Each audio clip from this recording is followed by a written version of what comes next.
Kẹ́rí àwọn kankan tó ń ṣẹlẹ̀ níbí báyìí ó lẹ́ ń wò yìí ara àwọn obìnrin tí wọ́n gbé lẹ́nu ọjọ́ mẹ́ta lọ́nà ìrìlẹ̀ nìyẹn sókè àpò obìnrin tí wọ́n yìnbọn sí òkú ẹ̀ náà ló gbé nínú igbó láti Kége ẹ̀yin ọmọ ìrìlẹ̀ ṣe rí èmọ̀sìn àwọn sójà yín tó wà lókè àpò kò sí tí wọ́n ń ṣe ń bí o kò sí tíjọba fẹ́ bá wa dá sí o ọtí tá a bá ṣiṣẹ́ ìfúnra wa. ó rà ilé mo fi kí kábọ̀ sínú ìròyìn tòní iṣẹ́ wà fúnlẹ̀ wa ọmọ Yorùbá náà ti ń sọjí ìrẹ̀lẹ̀ sí òkè akó láti ń yọjú láti Abala Lerefe lónìí o níbẹ̀ gangan ni ìṣẹ̀lẹ̀ tẹ̀ ń wò yìí ló ti ṣẹlẹ̀ ó mà ṣe o ẹ jẹ́ kó mẹ́ẹ̀já sáré dé ìpínlẹ̀ Ọ̀yọ́ níbi tá à ń lọ gangan náà ń pè ní Ìrẹsápá níbi tí àwọn ọlọ́pàá tí wọ́n ti gba àwọn nǹkan ìjà ogun lọ́wọ́ àwọn Fúlàní mo ní Fúlàní náà tún ní ń bẹ̀rù náà.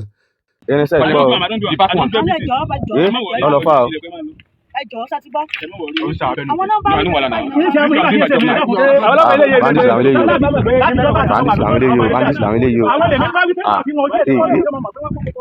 bandits làwọn eléyìí inú rẹ̀ ṣáájú o ní rẹ̀ ṣáájú eléyìí rẹ̀ ṣáká. èmi mà ní ìjúrì ọmọ mi àgbàǹtò àti sẹ́ẹ̀kì àwọn dànù. ní rẹ̀ ṣáká ọ̀pọ̀ gan sẹ́ẹ̀rí. gbogbo àwọn nǹkan tó máa ń kó sínú mọ́tò tí ó máa ń kó ẹran àwọn àtẹran wá sílẹ̀ Yorùbá nìyẹn o ṣùgbọ́n wọn ló kó okùn ìbọn ọrùn ẹja sáré dé ìpínlẹ̀ Ògùn State bàbá tí wọ́n na nǹkan mọ́ lórí rèé ó sì gba gbogbo nǹkan tí Fúlàní kó wá tó fẹ́ẹ́ fi dojú ìjà kọ ó ló sàn gan ní kinní tó mú dání ẹ jẹ́ kán fẹnu ara wọn sọ.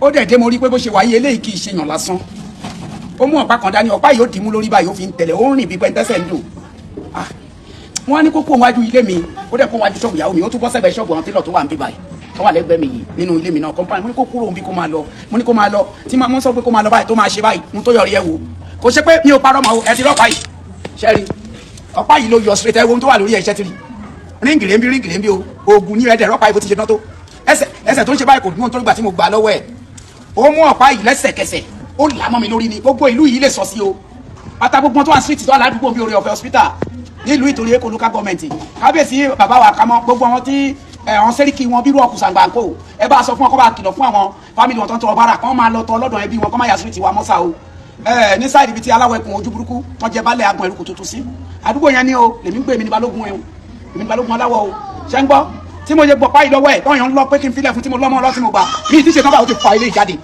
tó bá fa ìjáde bá mi ní tó gbélé mi báyìí mo sáré gbà lọ́wọ́ ẹ̀ pápápá òun rèé o gbogbo yẹn rí ẹ̀yin ò bá ogun ti dé Ogun State o ohun tí mo gbà lọ́wọ́ mọ́lá gbogbo ẹ wá bèrè street bí o tó bá jẹ́rọ ni mo pàdé Èkó local government ní street orí ọ̀fẹ́ hospital lọ́wọ́ sì ti tẹ bá ti kọjá yàrá hotel bí tẹ yàrá kọ́ ọ́fíìsì ẹ̀sìn yẹn ẹ̀yẹn gbàbẹ̀ wọlé.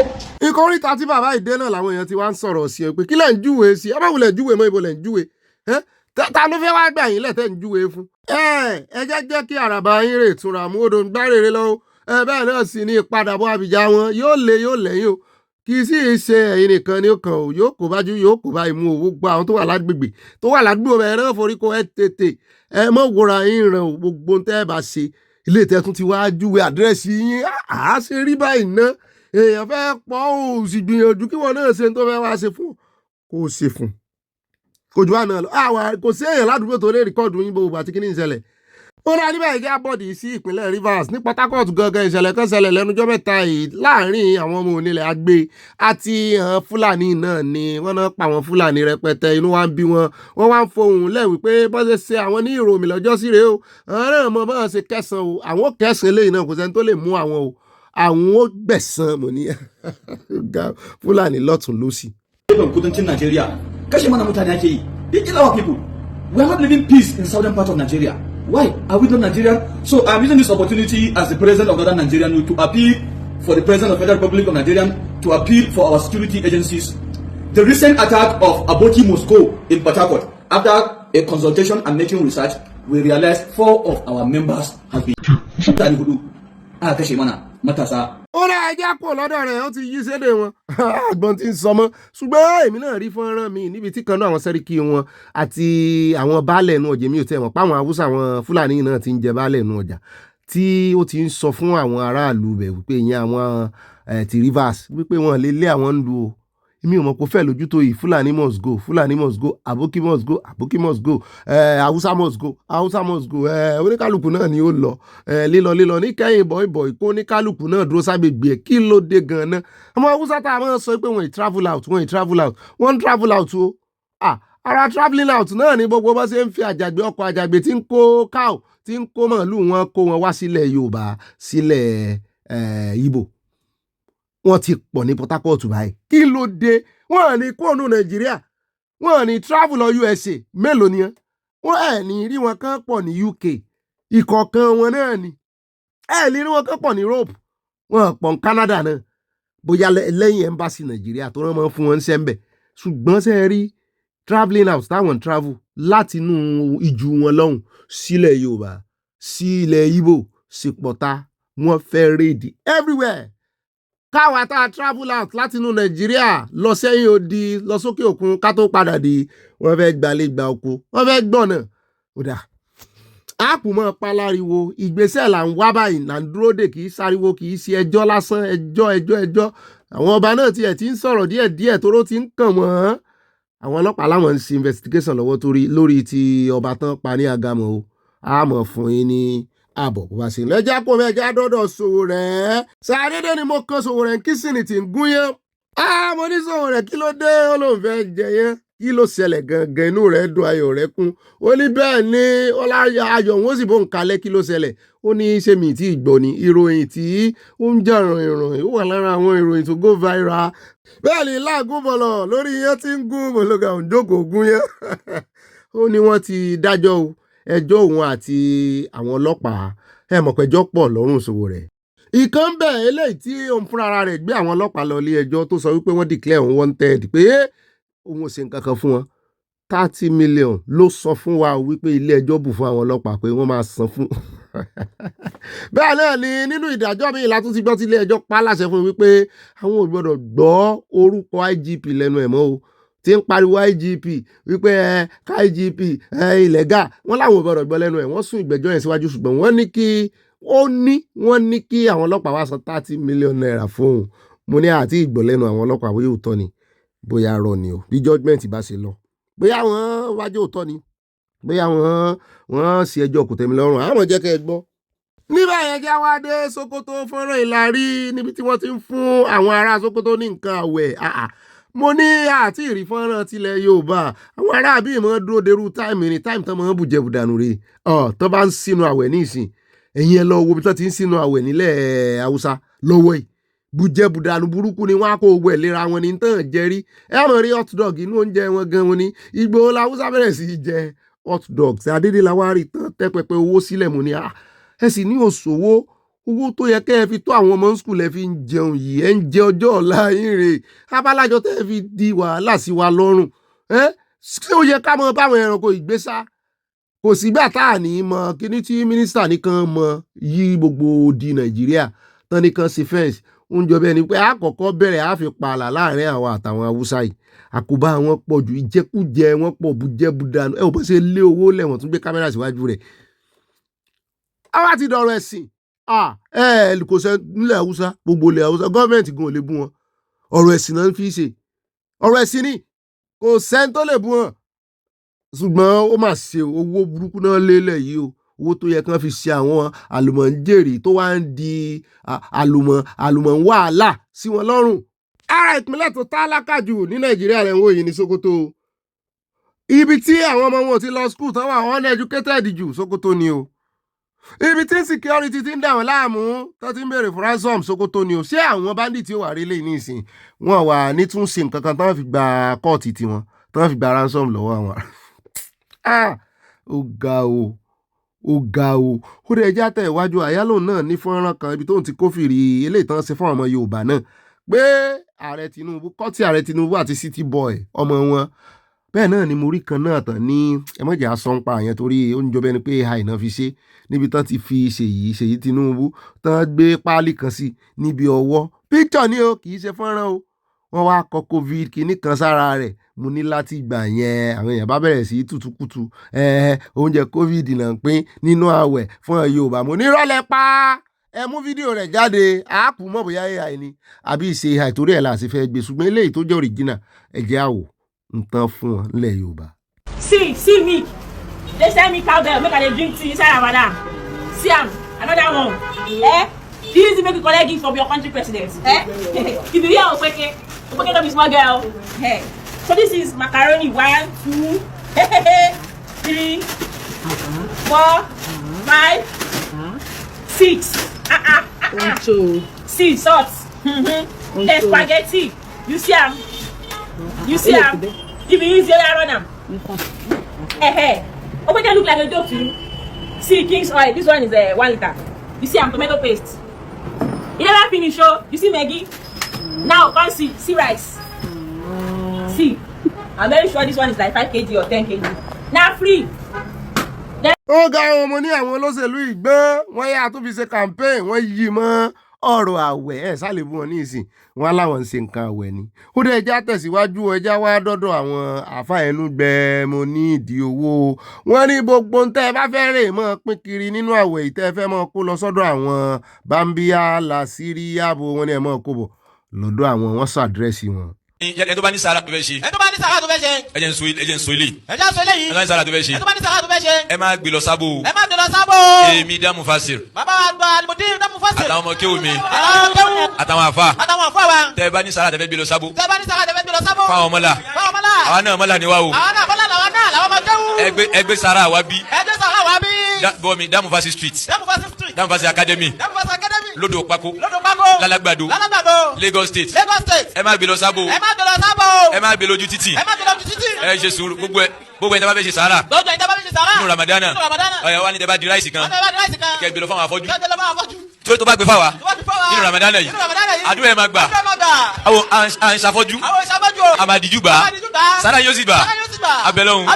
Ọlọ́hun kó gbà fẹ́ nìkan kan wa. Ó ga o wọ́n láwọn òdìjú gbà o àwọn ṣe bí afọ́jú àwọn fọ̀párìn eléyìí ní agbára o ibi tí ọ̀rọ̀ ẹkọ́nọ́mì tó dé bá àwọn ẹlẹ́sìn náà nù aṣáàdúpẹ́ àwọn sóòótọ́ ọ̀rọ̀ tí wọ́n jẹ́ àkó ń bẹ̀ ẹ jẹ́ àwa wọnú ṣọ́ọ̀ṣì lọ mo rí èèmọ̀ lágége àjáwẹ̀ wòóró sọ ń táwọn oníṣọ́ọ̀ṣì mọ̀ ṣe ká mọ̀ mú ti àwọn mọ́sálásí nìkan wá ẹ jẹ́ à lọ sọ́dọ̀ àwọn onímọ̀ ṣọ́ọ̀ṣì náà àjọ ń gbààwẹ̀ ni. Talẹ́lẹ́ karùn-ún ó ń dà má bọ̀ sáré síbí talẹ́lẹ́ karùn-ún òun ṣe dandan ni kó pé mẹ́wàá mọ́ bí n bá ti rí yín kẹgbẹ́ márùn-ún ó ti tán fàyàn sáré síbí.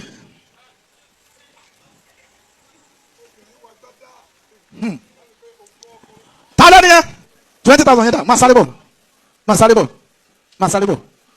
at 1 at 2 at 3 at 4 at 5 at 6 at 7 ó yá. Ọ̀gá ok bàbá ó ti gbà á. Àyà ní ọ̀gá mi ta ló gbànú wọn sẹ́ni tó wá gbádá ló gba nǹkan àbí wọ́n gba nǹkan lára rẹ̀ mọ́ láàyà ọmọ yọjú ràn jù mọ́dàsí tí ó kàn gbígbà náà ni gbígbà bó ṣe òun ló rìlíìsì ẹ̀ bó ṣe wọ́n fún náà ni ó ṣàtún sanwó ó tún san 20,000 ǹdó orí ka orírù rẹ̀ kánú bíbélì rí ó rẹ̀ jẹ́ àtúndébò mi. Bàbá fi tẹnumọ́ ká pariwo léra wa lórí àgbọ̀n. So the day I decided to stop cooking jollof rice for the church was the day we noticed a significant drop in membership. Like, I just decided to start cooking jollof rice. I think I cooked it once, and then my husband and I just decided to make it, I'll make that sound again, to make it like consistent, to encourage people. You know that idea of just Christ finish preaching to the multitude, then shared 5 loaves of bread and 2 fishes and all those kind of stuff. So let's just start making jollof rice so that when people are done from service, they'll eat. You know, so when I was cooking it, people were rushing the church. In fact, to invite members was easy. Their friends just said them, there's rice. So every day they cook rice. People were coming, stayed until service finished, they'll eat rice and go. We did it for a while. After we thought that these people have become committed enough. We did it for more than like 6 to 7 months. We thought that these people have like become committed enough. And we felt, okay, the burden is now much, let's relax it. I said the day we stopped was the day the membership went down and kept going down. People now be asking, they don't start the cook rice again. They cook with all the messages, with all the preaching, with all the show of love. The jollof rice was what was bringing people to church. Ó dá o gbogbo alálẹ̀kọ̀ lágbẹ̀ẹ́jẹ́ sáré dé ọ̀dọ̀ ìkànnà àwọn dispatch rider yìí tí àwọn ọlọ́pàá dá dúró tí wọ́n sì ní kó máa já tí àwọn kọ́sítọ́mà fi ràn òun ó sì já bóun bá ja wàhálà ní lọ́rùn òun oúnjẹ wà ń bẹ oríṣiríṣi nǹkan tóun ò tiẹ̀ mọ̀ tó wà ń bẹ wà ń bẹ. ọ́fíìsà yìí mọ̀ fẹ́ ẹ̀ nà lé lórí ló bá ní ó dáa bóun ó bá jẹ́ ẹjẹ́ kó ń ṣe fídíò sódà tẹ́ni tó ní àtọ̀gá òun bá rí i pé ẹ̀yin lẹ dáhùn dúró òun láti gbọ́ràn sí agbófinró lẹ́nu torí ọba rán ni níṣẹ́ ó du ọba kún ni iṣẹ́ ọba ò ṣe é mọ̀ jẹ́ ó du ọba ò ṣe é kán lù ṣùgbọ́n bẹ́ẹ̀ yẹn ó bá jẹ́ iṣẹ́ ọba ó lọ́gbọ́n téèyàn fi mọ̀ jẹ́. arákùnrin tí wọ́n rán níṣẹ́ ọba lọ́jọ́ sí tó du ọba fi kún bó ló ṣe jẹ́sẹ̀ yẹn náà àwọn bàbá wa ó mọ̀ ẹ jẹ́ á wò ó bóyá báyìí náà ni arákùnrin yóò ṣe jẹ́ bóyá yóò fi ọgbọ́n ṣe ọmọ ọ̀dọ̀ náà fọgbọ́n sí. Appear for you now. Why do you think? Why is that the first place? Look the direction now. Me, I even tell you say now appear for you. You tell me say this thing. Why you come to the story? Now you say make a video ram. Or else I not get any right to open anything with the food like this. Open that. Only you say make I open. Only you can't say make a no video and you can't still say you want slap me again. And since I even video ram say. So now they for checking point here. They say make they even going to know if really say a checking point because none of an person even appear here, sir. You don't want the question that everywhere they appear. Well, at least say as a video ram, it go record. So sir, I want press this thing so that make him give them view whether any of their uniforms to know whether now them say make I open the food. You make me look at patient there. Off this thing now. That I've given you enough time. Okay, sir, you know go fit say make I offer because now food they if they can't say na me poison food.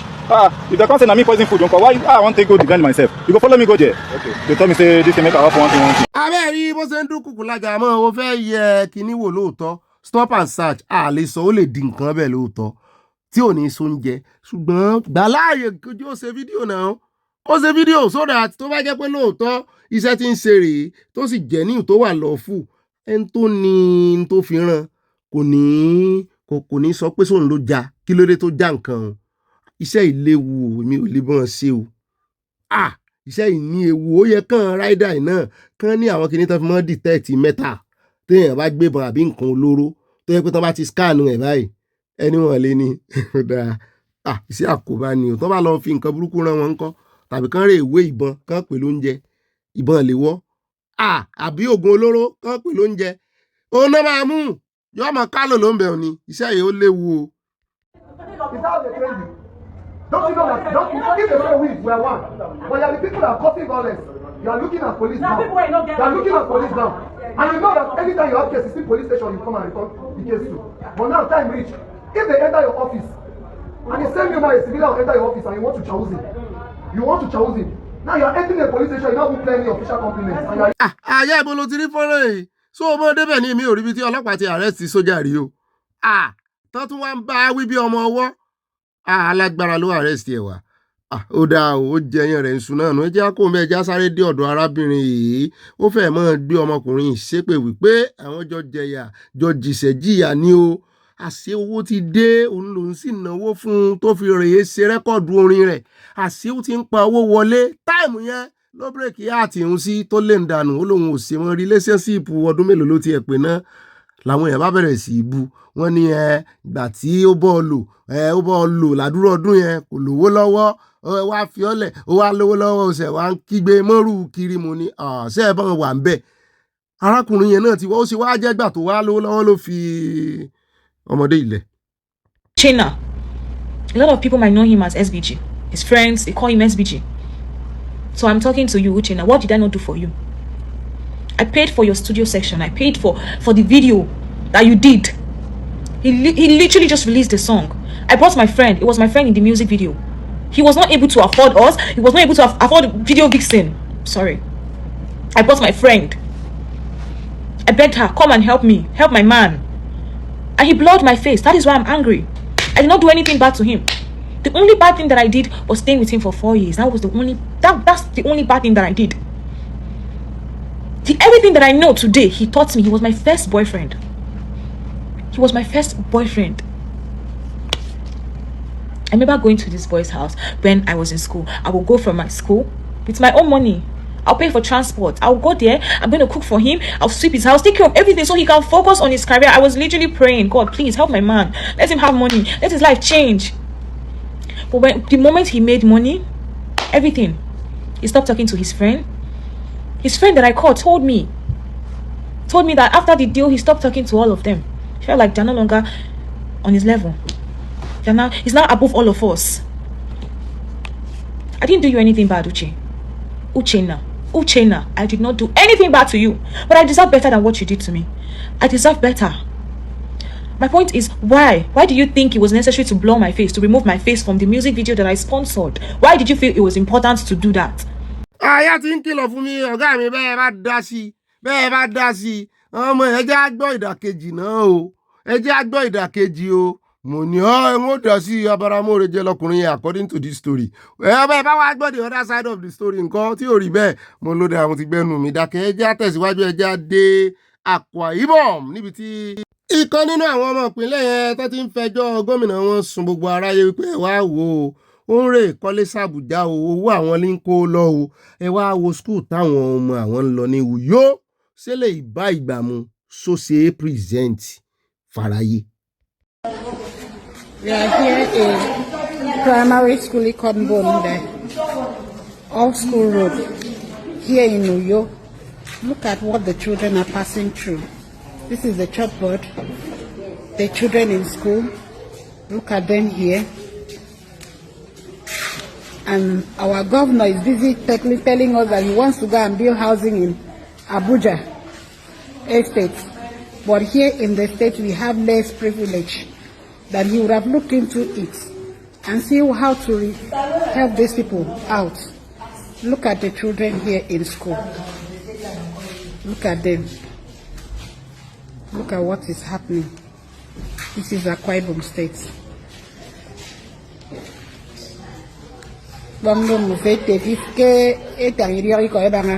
The state.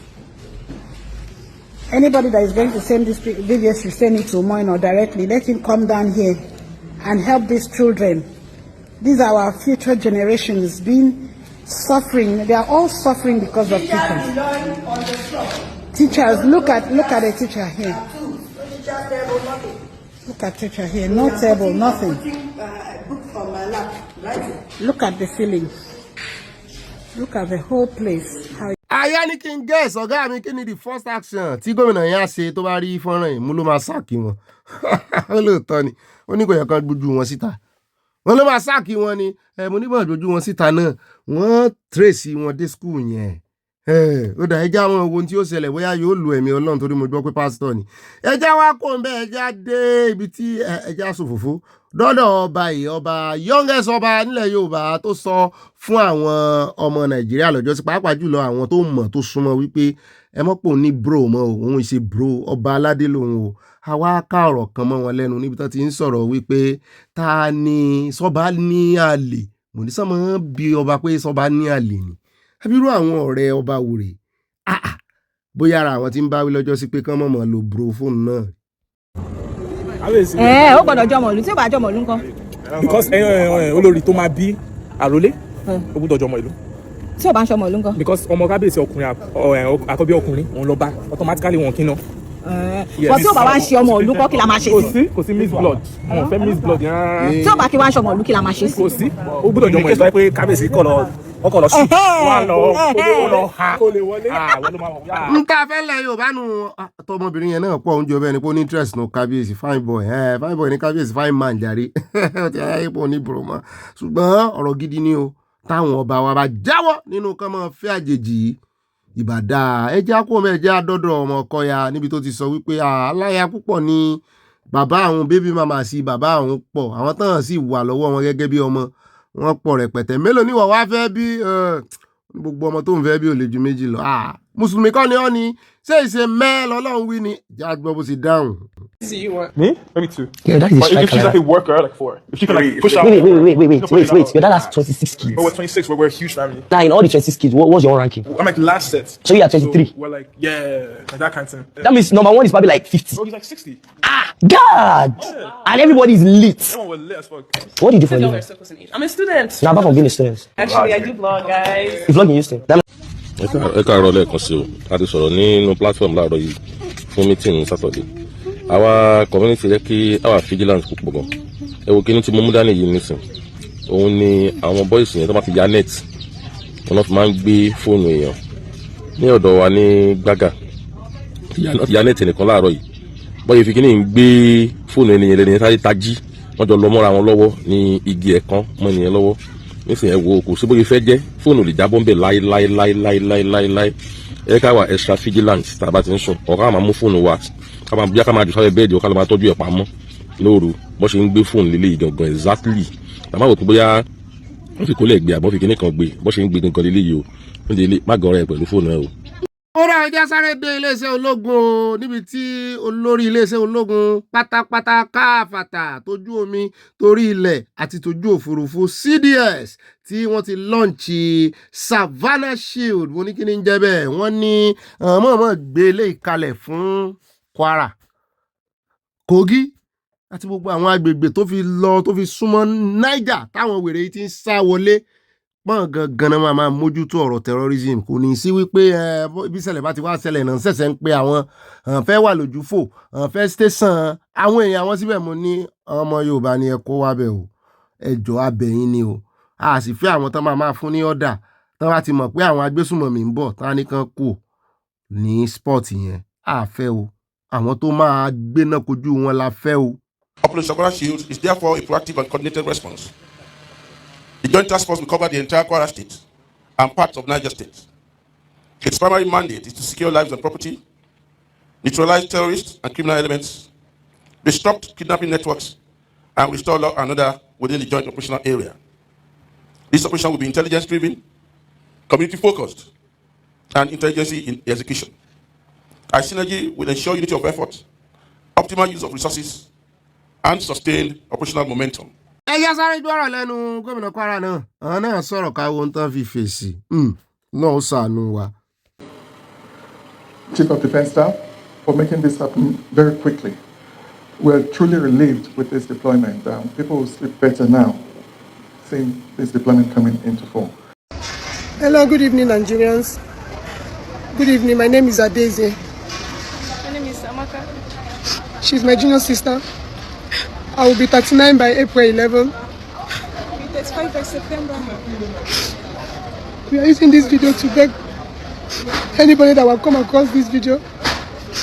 We don't want to think about the shame anymore. I know a lot of people will condemn us for doing this, but we are tired. We have prayed. We have fasted. We have done all necessary spiritual work. Still, yes, we are able to see husband.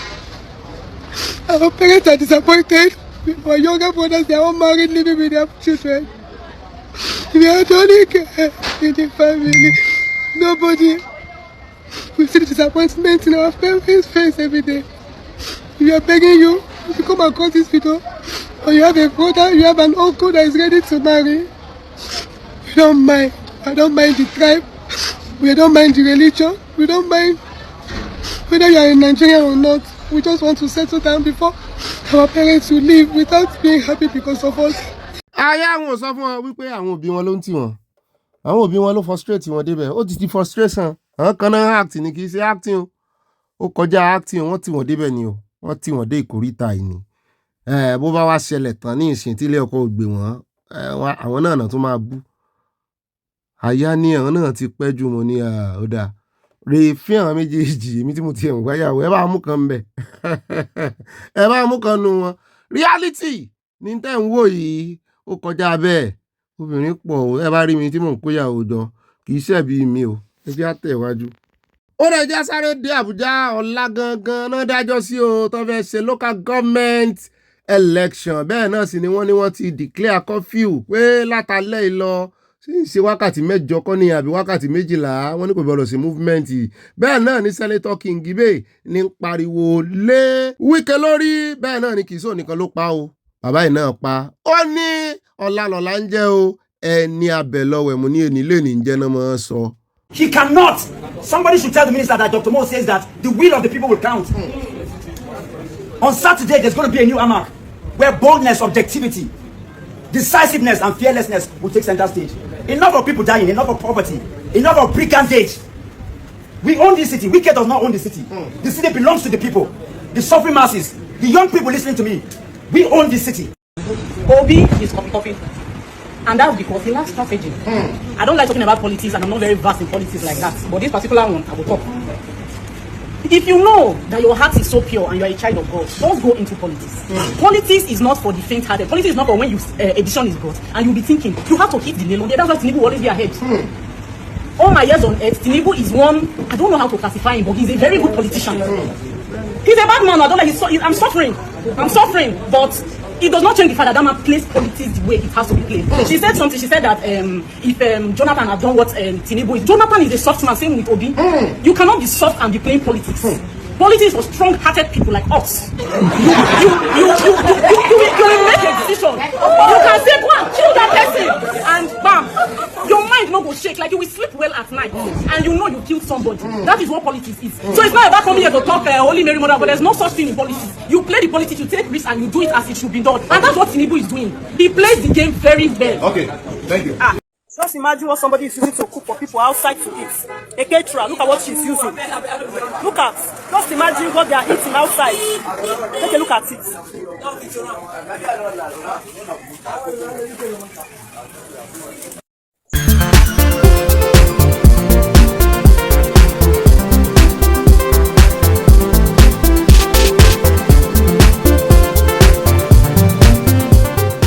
Womu. Loro máa ń ké o, ìlú mi ló ń kùn bí orò, ó yá ẹ máa jó lọ. Womu, loro máa ń ké o, ìlú wa ló ń kùn bí orò, ó yá ẹ máa jó lọ. Mo ní kẹ́rí kẹ́ńkẹ́, mo fi tèmi kún. Kẹ́rí, ìlú ló ń dún yẹn. Òkú ewúrẹ́ sọ̀rọ̀ bí èèyàn, ó yá ẹ máa jó lọ ẹgbàjó. Womu, lóró máa ń ké o, ìlú mi ló ń sọ̀rọ̀ bí orò, ó yá ẹ máa jó lọ. Ìlú ń sọ̀rọ̀ bí orò, womu ni orò máa ń ké. Onílù yìí ó káre, àyàn bá ń tẹ́ ọ, èmi gan gbọ́ bó ṣe ń sọ̀rọ̀ bí èèyàn, ṣé kí n máa bọ́ lọ. Onílù yìí ó káre, àyàn bá ń kẹ́ ọ, èmi gan gbọ́ bó ṣe ń sọ̀rọ̀, ṣé kí n máa jó lọ. Womu, orò ló ń dún o. Tẹ bá gbọ́ womu, lórò máa ń ké o, ìlú mi ló ń kùn bí orò, ṣé kí n máa jó lọ. Womu, lórò máa ń ké o, ìlú mi ló ń kùn bí orò, ṣé kí n máa jó lọ. Kẹ́rí kẹ́ńkẹ́, àyàn ló ń kí ẹ. Kẹ́rí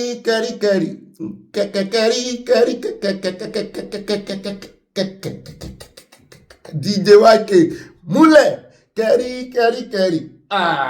Òkú ewúrẹ́ sọ̀rọ̀ bí èèyàn, ó ní ẹ máa jó lọ. Bó olùkú ewúrẹ́ sí wọ́n sọ̀rọ̀ bí èèyàn, tó yà mí lẹ́nu nínú orin yìí rè o. Mo ti máa gbé orin yìí ti pẹ́. Òwe àwọn bàbá wa náà sì sọ wípé òkú ewúrẹ́ ń sọ̀rọ̀ bí èèyàn. Bó olùkú ewúrẹ́ tó ti kú lẹ̀lẹ̀ yóò mọ̀ wá sọ̀rọ̀ bí èèyàn. Ìgbà tó wà láàyè gan kò sọ̀rọ̀ bí èèyàn. Womu. Orò ló ń ké yẹn. Bàbá wa Saheed Òṣùpá. Ọ̀rọ̀ pọ̀, ọ̀rọ̀ tó mọ́gbọ́n wá, ọ̀rọ̀ tó múre wá. Ó dá àwọn ọmọ rẹ̀ láì lórí ìdáhùn ẹ̀yin bàbá wa, ẹ̀yin màmá wa.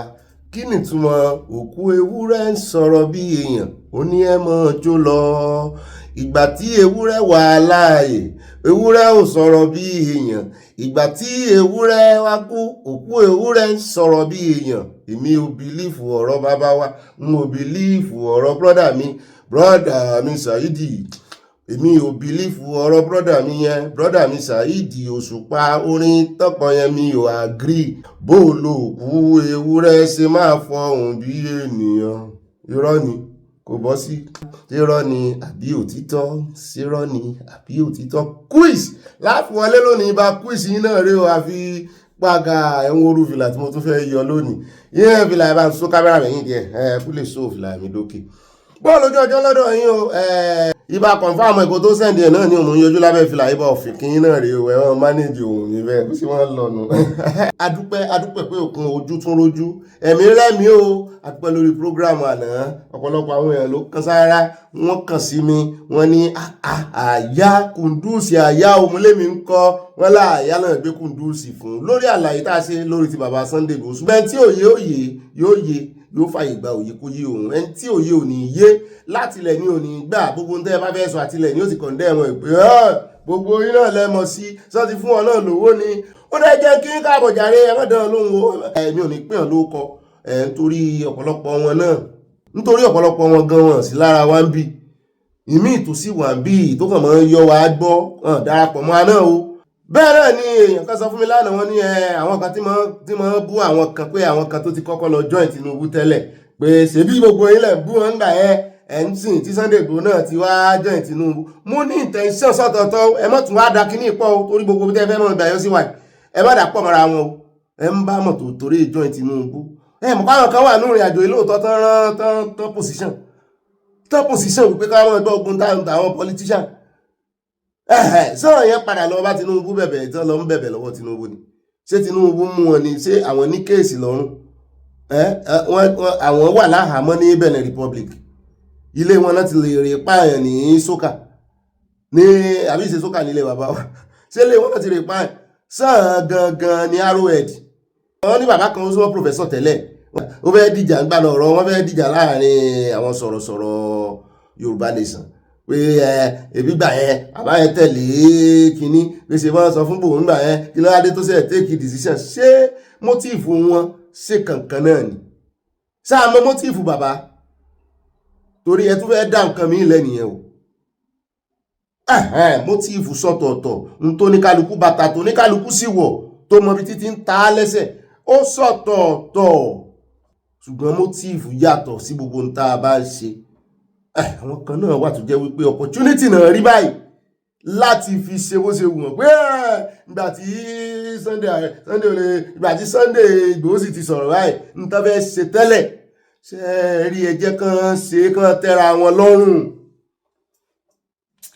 ọ̀rọ̀ mi ò yé àníkàwà gbàǹtà àfẹ́ ó yẹ ni ó kìlọ̀ fún nítòbí ó dá mo kí n káàbọ̀ kẹ́ mọ́tò lẹ́jọ́ mi pọ̀ ju ìwọ̀n bá tá a ṣe náà kọ́nà bá fèrè sí kó bá fàlùbáríkà sí ìwọ̀n bá tá a sọ nítorí èèyàn ìsọ èèyàn ò lè sọ̀rọ̀ tán àní sọ̀rọ̀ tán lágbára Ọlọ́run mo kí n káàbọ̀ lẹ́ẹ̀kan sí lónìí ọjọ́ Jímọ̀ ọjọ́ olóyin gbogbo ẹ̀yin mùsùlùmí wa àfúnyín táìmù kíyìn àgẹ̀yìn Ọlọ́run jẹ́ kí ẹ̀mí síkà ẹ̀mí ò rẹ̀yìn oṣù láti Ọlọ́run ẹni kankan lẹ́ ń gbà wẹ̀ àwa náà ń gbà ó ṣùgbọ́n a dedicate ẹ̀ fún ẹ̀yin mùsùlùmí alálàáfíà inú wa dùn ayọ̀ wa kún lórí yín a sì mọ̀ pé òye yé yín bàbá ń dárúkọ mùsùlùmí alálàáfíà yàtọ̀ sáwọn oníjàgídíjàgan lórí ìkànnì yìí kí wàá ló kọ mi ibi tí mò ń bá yín sọ̀rọ̀ ẹ mọ̀ mi dáadáa ó dáa yí bá rìn gínigíní náà rèé mo tún ti dé gbogbo tẹ́ ẹ mọ̀ jẹ ni mo ti kó dé o táwọn fi rìn gínigíní ibà ọ̀pápá parada ìyá parada ó dọ̀ ọ̀gá rẹ̀ parada ó dá ìyanu abala pọ́mẹ́sẹ̀x abilẹ̀yìn olólùfẹ́ ẹ̀ náà ni mò ń jẹ́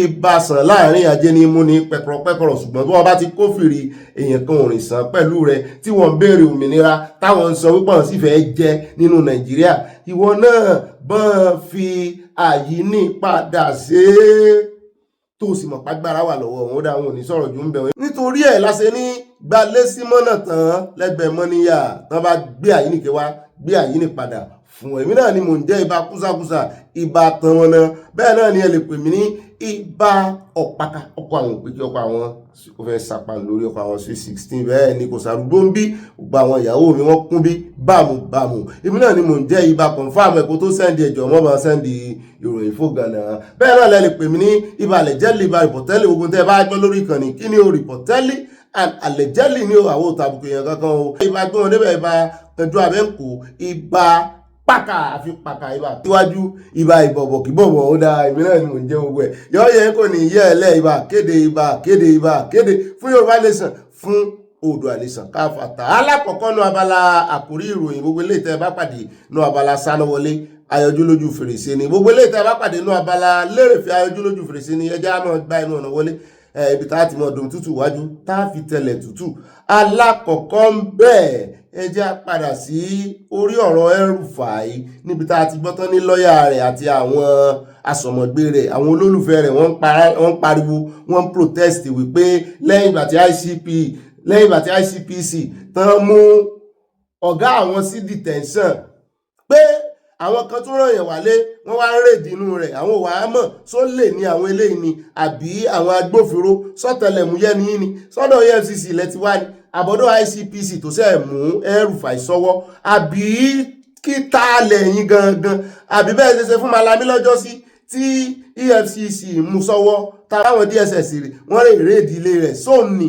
ṣé DSS ní àwọn wo ni ó dá bàbá dé náà àkójọpọ̀ ròyìn ẹ̀ẹ́dọ̀ bó ṣe ń lọ bẹ́ẹ̀ náà ni àwọn tó mọ̀ jù á lọ lórí ọ̀rọ̀ yìí wọ́n fẹ́ sọ̀rọ̀ àgbébọ̀dà jíde òtítọ́ jù bọ̀ implication because ẹ̀sùn tán fi kan El-Rufai ti wá ń pọ̀ sí báyìí o bẹ́ẹ̀ náà látún yà lọ́dọ̀ Reno Omokri arákùnrin Dandiya arákùnrin tán fẹ̀sùn kan El-Rufai yàtọ̀ sí owó ọkùnrin kan tán sọ wípé ó fi sí àhámọ́ wọ́n wá ọkùnrin yẹn ti doni wọn rí mú nígbà tẹ́ El-Rufai sì ti kó ń bẹ̀ kí ló dé tí gómìnà wọn ò bá Sanni tí ò lè bá wọn wá ní ìsinsẹ́ bọ́mọ̀ ìlú ni só wà ní detention ni ibo ló wà só ti kú ni kí ló ṣẹlẹ̀ gangan wọn ní El-Rufai máa jẹ́jọ́ o ẹni tó wá jẹ́ opó arákùnrin yẹn Reno Omokri ó wà lọlé ó bá sọ̀rọ̀ gbogbo ẹ̀ láàmú wá sójú kan gbogbo ẹ̀ lápapọ̀ sójú kan àmúbọ̀ wá fún yín lónìí náà ni kò ní dọ́là kí lórúkọ arákùnrin yẹn náà Dádíyà ó ń jọ pé mo ti rántí Dádíyà lórúkọ ẹ̀ àmúbọ̀ lónìí torí ara ẹ̀sùn tí wọ́n fi kàn nìyẹn o wọ́n sì lárákùnrin wọ́n ní ìmọ̀ sọ̀rọ̀ sókè wọ́n criticize wọn gan concretively ni o wọ́n ní lecturer ni Dádíyàtà wọ́n ní lecturer ní Federal University Sima ní Katsina State wọ́n wá ti dò ní o bẹ́ẹ̀ náà ni El-Rufai fẹ̀sùn kan Ganduje bàbá alágbádá dọ́là wọ́n ní ìyẹn náà sọ wípé kí ló dé tán dárúkọ òun sí wọ́n lélẹ́yìn ní agbára àmọ́ bẹ́ẹ̀ bó ní Kánò ṣe fòdé Kaduna a sọ gbogbo ẹ̀pọ̀ sójú kan bàbá tí wàá kó ń bẹ̀ tán a wà dé Ondo State ọ̀rọ̀ pànìyàn méjì náà ló kú lánàá o ó dà pé bàbá mi kan náà rí 7 èèyàn méjì náà ló kú o ní Ondo lórí ọ̀rọ̀ àwọn ẹgbẹ́ òṣèlú APC ṣàdédé nígbà tá a máa jí láàárọ̀ ìlà bá gbọ́ tí one of the best àbí òun gangan ní number 1 minister lábẹ́ ìṣèjọba wa Ààrẹ Olódòdẹ Túnjí ìyẹn Túnjí Òjó ẹtí ẹlẹ́mọ̀ràn ti rẹ̀ tí ń ṣe bẹ́bẹ́ mo ní ṣé bọ̀dà Túnjí náà fẹ́ ṣe gómìnà ní Ọ̀ṣun mo wá ní àṣẹ Túnjí Òjó náà fẹ́ ṣe gómìnà ní Ayédátiwa versus Túnjí Òjó political cold war sparks ìpànìyàn violence in Ondo mo níbò ló ṣe jẹ́ kí ló tún kan Túnjí Òjó pẹ̀lú ẹ̀ ṣé òun náà fẹ́ wọn bá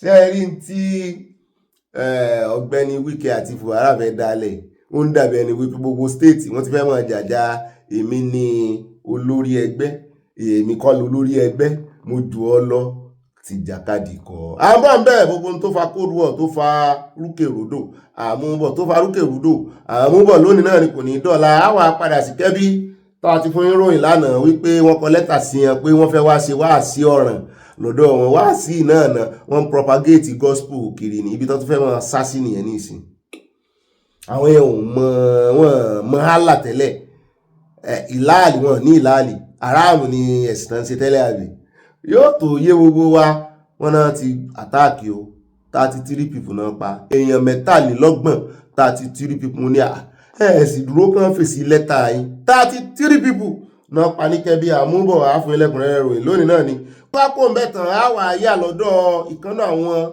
one of the greatest economists ní Nàìjíríà arákùnrin yẹn yìí mọ̀ fọ́kásítì ọ̀pọ̀lọpọ̀ fọ́kásítì ẹ̀ sì mọ̀ súnmọ́lé kì í jìnà rárá òun ló wá ganu sí máìkì lórí ohun tí ààrẹ Tinubu buwọ́lù lórí ọ̀rọ̀ NNPC 30% tàn jágbà lọ́wọ́ wọn wípé eléyìí kò ní bọ́ sọ́wọ́ yín mọ́ láti wọ́n á ń gbọ́ wọn ní ó ṣeé ṣe kí allocation kò lé bí 15 million sí ọ̀dọ̀ àwọn gómìnà àti àwọn local government mú wá ní sí ààrẹ Olódòdé owó tẹ́ sèfù yẹn tún fẹ́ mọ́ kó fún wọn ni ó lè ṣe ń ṣe báyìí náà ẹ̀yin náà ní lọ́wọ́ o wọ́n ní àtìláàlì sọ̀rọ̀ sí ọ torí ń tá fẹ́ gbà lọ́wọ́ wọn ló ti dá ọ̀dà torí kò sí tó kàn wá pẹ̀lú gbogbo bó ṣe ń rọ̀nù Nàìjíríà kó kàn wá lọ́dọ̀ tiwa a ti rí òpin ẹ̀ ká tó bẹ̀rẹ̀ rẹ̀ torí àtẹ̀lé alpha àti omega tí máa ń rí òpin kó tó bẹ̀rẹ̀ ìrìn àjò orúkọ rẹ̀ náà a ti rí òpin àti ríbi tí ó jà sí lórí ọ̀rọ̀ Nàìjíríà torí ẹ̀ láti mọ́ pariwo mọ́ tá a bá tún wá ń bọ́n dá sí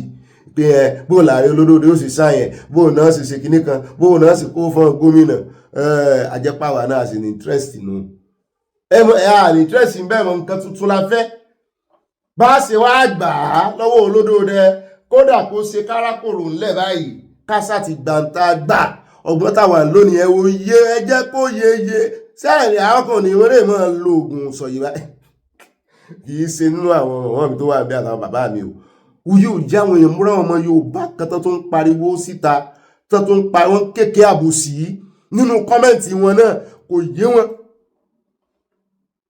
kí lẹ̀ ń bú Tinubu fún Tinubu ẹni lọ́kàn pọ̀ ní ó tún Nàìjíríà yìí ṣe so ẹ sì di Nàìjíríà mú sọ́kùn ẹ̀wọ̀n tí ó tún ṣe níbi tẹ́ bá ìrìn àjò òmìnira dé ẹ sì bìlíìfù pé àtúnṣe wà fún Nàìjíríà bí ọba wá ṣàtúnṣe mọ́ kílẹ̀ retí Tinubu sí pé kò ṣe dáadáa bọ̀dẹ̀ olódòdó gbọ́n sọ̀hún tásà àti rí kan gbà nù tá a fẹ́ ń táwà fẹ́ ni ń tẹ́ ẹjẹ́ akọjúmọ́ nìyẹn àti rí kan gbà nínú tá a fẹ́ afẹ́ bá fẹ́ fi ṣàbùsí ìmọ̀ sí ìrìn àjò kékeré ṣé kí n tún mẹ́nu lé torí ẹ̀kùn ní ó ti fẹ́ràn Sunday Igboho jù ó ti fẹ́ràn Sunday Igboho sì mọ̀ rí ẹ̀ṣẹ́ ẹ̀ bá ti mọ̀ràn mi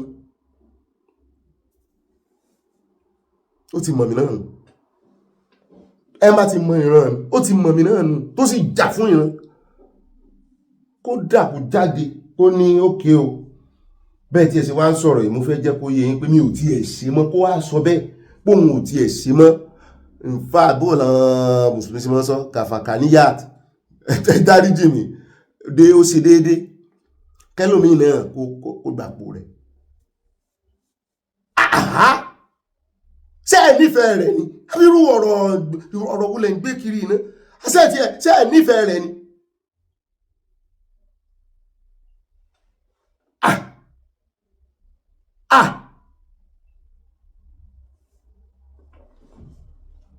ṣe ìran Yorùbá ló wá dùn jà fún tí ìbá ṣe Ọlọ́run àti àwa new generation tá a kọ̀ wípé a ní gbà káwọn ègún tí ń jà àwọn bàbá wa yìí a ní gbà kó jà wá. èèyàn mélòó ni Tinubu lè rẹ́kọ̀n pẹ̀lú èèyàn mélòó ni Tinubu lè finú fídọ̀ káwọn tí ń bá ṣiṣẹ́ náà wá jáde ẹ̀ mọ̀ pé àwọn kan tiẹ̀ tún sọ Yorùbá náà burú wọ́n kan tiẹ̀ tún sọ ọ̀sùn àwọn ọmọ àlè ni mo kà wọ́n sí yes mo sọ ọmọ àlè mo kàn sí àwọn ò tí gbàgbọ́ Sunday Dare ló kàn sọ̀rọ̀ bó ń kàn lọ sọ̀rọ̀ ní ààrẹ òràn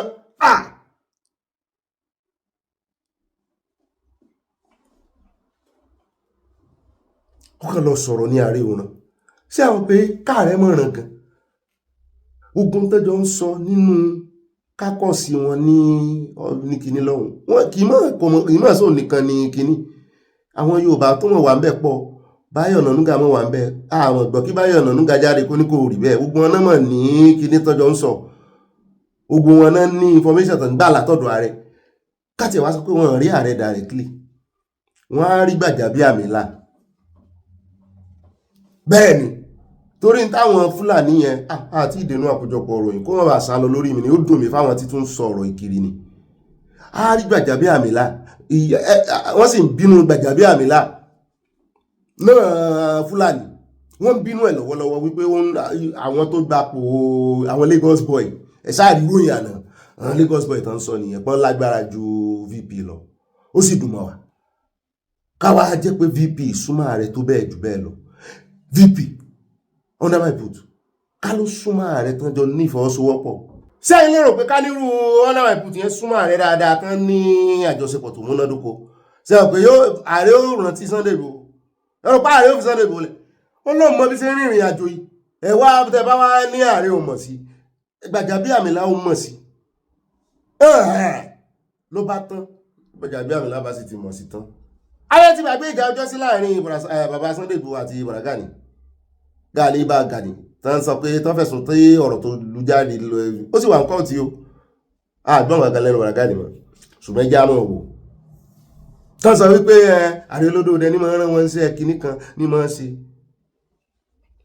ẹjẹ́ àfìtì ń bẹ́ mọ́jà dáwọn yẹn ló mọ̀ àmọ́ bẹ́ẹ̀ nínú àkójọpọ̀ ròyìn àfẹ́ gbogbo ẹ̀ lójú arákùnrin tí mo ń sọ̀rọ̀ rẹ̀ lọ ló tún mú mi débi yìí o economist ó lóun fẹ́ sọ fún wa pé ẹ mọ́ expect kan mínísítà dára ọ̀pọ̀lọpọ̀ mínísítì nígbà tán padà dé ilé ìgbìmọ̀ asòfin láti lọ defend bọ́jẹ́ẹ̀tì pé wọ́n release owó fún wọn kí ló fà kí ló dé tẹ wá expect miracle ó lóun ó gbé adé à ń bọ̀ nbẹ lónìí náà ni kò ní dọ́là àníríí jù báyìí lọ́nà àwọn àkórí ìròyìn wa á fẹ́ lójú abádénú àkójọpọ̀ ìròyìn ní pápá àpẹ ẹja ya fọ́tò wa ẹja kọ́kọ́ gbé fìlà náà ó yá ẹ̀yin náà ti gbé gèlè yọ yẹ̀yìn ẹ̀yin mọ̀mọ́ mi ẹlẹ́yà náà mọ̀ wà bí ẹlẹ́yà ti ṣe aṣọ lójú o nínú àwẹ̀ sáàwẹ̀ ń lọ ẹ̀mí wọ́n sì ká ẹ̀ láti ọlọ́run Èdùmàrè ẹ ṣe kún fáyà kún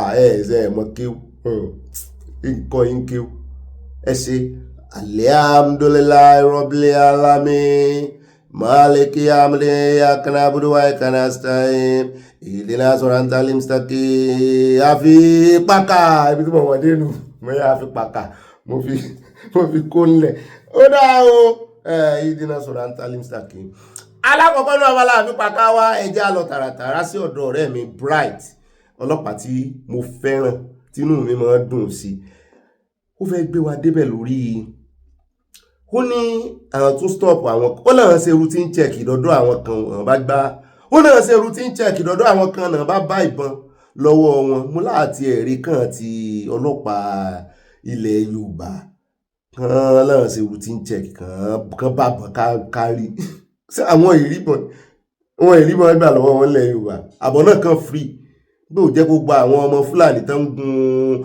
máa kó máa dàpọ̀ mọ́ màálù gan nínú lọ́rì nínú ọkọ̀ àjàgbé wọn àmọ́ bọ́sí ẹ̀yìn yóò sì rìn láti ilẹ̀ Haúsá dé ilẹ̀ Yorùbá road safety ò ní dá dúró ọlọ́pàá ò ní dá dúró road safety gan sótọ́ mọ́tò tán fi ń kẹ́rù kan máa fi kó èèyàn kí ló dé tẹ̀ kì í mú wọn ọ̀pọ̀lọpọ̀ àwọn mọ́tò ẹlẹ́yẹ kẹ́ máa grand ẹ̀rù náà fi ń kó pásẹ́ńjà tó lè wọ lọ́rì wọ́n ju kálélè tó ní double decker ẹjá fún wọn 9 kan ti ẹ̀kọ́ àkóra wọn kan lápò ara wọn àti driver ká fún wọn 9 pé nínú ọkọ̀ àjàgbé wọ́n ṣe ọkọ̀ àjàgbé láti fi kó yẹn ẹrù náà fi ń kó wọ́n bí ọ̀dá kan kófìrí rẹ ní ojú ọ̀nà bí kéèyàn wà lẹ́yìn níbi tí mi ò tí ì rírí ìwà burúkú ìwà kéèyàn wà nínú ẹrù kó wà níbi tán kẹrù sí kò possible nǹkan tí ò yẹ ká máa rí tí ò yẹ ká máa gbọ́ wọ́n wà ń bẹ̀ wọ́n á so mọ́ ara kíní ṣùgbọ́n road safety máa dá àwọn onímọ́tò kíní dúró onímọ́tò èrò tó bá kó ẹrù jù tán tó kó sórí sílìn mọ́tò wọn mọ̀ pé ìtumọ̀ ẹ̀ nìyẹn bí ìgbà tó yẹ pé èèyàn hang sórí sílìn ni sì dán dúró tó wá ti wá jó ní ti màálù road safety mọ́sẹ́ ẹ̀yìn iṣẹ́ I'm sorry to say ẹ já lọ sọ́dọ̀ ọ̀rẹ́ mi Bright níbi tó ti já wa sí àwọn tó wọ́ bà wọ́n fi ìbọn rán ọ́nṣẹ́ tó àwọn àmọ́ pé bọ́n ni ó lóun mọ̀ ta orúkọ ẹni tó rán ọ́nṣẹ́ ó dákọ̀ rẹ̀ báyìí náà ń ká lólò ta wọ́n fi rán ọ sí ó lóun ò mọ̀ bẹ̀ ibo gángan làdírẹ́sì ibẹ̀ ó lóun ò tiẹ̀ mọ̀ final destination wọ́n ní tàn bá ti débì kan àwọn ó pe àwọn oníbọ̀sẹ̀ mọ́ rán wọn ṣẹ́ dé tòrùtòrù nìyẹn àwọn oníṣẹ́ burúkú wọn yìí sọ destination fún ẹni tán fẹ́ rán lọ ibì kan wá kó bọ̀ lé ẹ lọ́wọ́ láti ilẹ̀ Ìgbò ẹ fẹ́ gba Delta escape ẹ bá ń tẹ̀sí ẹja gbọ̀n bọ́wọ́ sì bà wọ́n. We are bringing this to the notice of our audience today because it's very important to checkmate the activities of vigilantes, hunters, and other partners or supposedly partners of the police. If you want to fight crime, you have to fight crime wholeheartedly. But fighting crime in the guise of selling arms or selling arms in the guise of fighting crime does not work. And it will not work because here in Delta State, we do not relent. We have main station at the Air Bridge in Asaba, that is the bridge between Asaba and Anambra states. We have formidable main station there because of the proximity between Delta and the East. People complain, oh, they are causing traffic, oh, they are creating traffic. No, we know what we are doing. Because it is important to ensure that arms like this does not get into the hands of the wrong people. On the 21st of January 2026, operative of Buffalo Squad, while on selective stop and search duty at the Air Bridge, intercepted a vehicle conveying these 2 occupants. Upon search of their vehicle, this brand new pop action gun, another pop action gun, and this locally fabricated game gun that operates more like as if it's either a revolver gun or an AK-47 rifle were recovered. Upon intercepting them, when they were asked, where are you taking these arms to? We saw them coming to Asaba, but they said they are going to Anambra. Who gave you these arms and who are you taking it to? They know the name of the person that gave them the arm, but they don't know the name of the person. They don't even know the person, though they know the name, but they don't know the person they are taking these arms to. Now, for what purpose were these arms being transported? Particularly when you look at what is happening in the eastern part of Nigeria. This is Delta State. You cannot just come to Delta State for any reason and go scot-free. My brother, what is your name? My name is Destiny Ikemefuna. Please try and be audible, eh? Destiny Ikemefuna. All right, these arms, where did you get it from? I got it from one NS Akajado. NS Akajado. For which states you see am? From Anambra. Okay, now what I'm not understanding, if you got the arm from somebody in Anambra, who are you supposed to deliver it to? I don't really know the name of the person, but someone will get there will call him. At where? At Oba Agoja. We will enter through Head Bridge, then take the second Niger Bridge. Okay, at Agbaro. Agbaro is in which state? Anambra. So you have to come to Asaba first before you go to another place in Anambra? Yes, sir. All right, that's the decision that was given to you. Yes, sir. Okay, do you know the purpose for which you were asked to take this arms to that person? No, sir. You know the purpose? No. Why you not ask? It's not as if I did not ask, but there wasn't a clear answer given. They didn't give you a clear answer? Yes. So for the fact that you were not given a clear answer, was that not suspicious enough? I want to ask you a question, sir. Are you married? Yes, sir. Do you have children? Yes, sir. How old are your children? 19 and the last one is 7. All right. Supposing the person you deliver this arm to happens to be a kidnapper. Having delivered the arm in the evening, you now heard that your wife went to the market around that Ogbaro Oasis and she was kidnapped. And God forbid bad thing, it will not happen to you by the grace of God. And it was shot by this same gun that you have helped to transport to these people. How would that make you feel? Or for instance, we now arrested the people. You now come to say, I want to see the people, only for you to discover that it's the same people you help to transport harm and give that has done this to you. How would that make you feel? Bad. So how would you also feel if you later find out that these people you were taking these arms to were kidnappers or extremist groups that are looking for people to kill? They made me to know that they are not the bad ones. So why will you transport arms to somebody you don't know? Somebody you don't know what it does, whether it's a kidnapper, whether it's an armed robber, or you don't care? How much were you paid to deliver these arms? It was 50,000. You were paid 50,000 for the both of you or for only you? Only me. All right. Because of time constraint, I will not be able to ask them too many questions. However, due to the effectiveness of stop and search duty, I repeat, stop and search duty, we were able to intercept them and recover 2 brand new pump action gun and a fabricated rifle that looks like a day gun before they could deliver it to the person that they don't know whether it's a kid.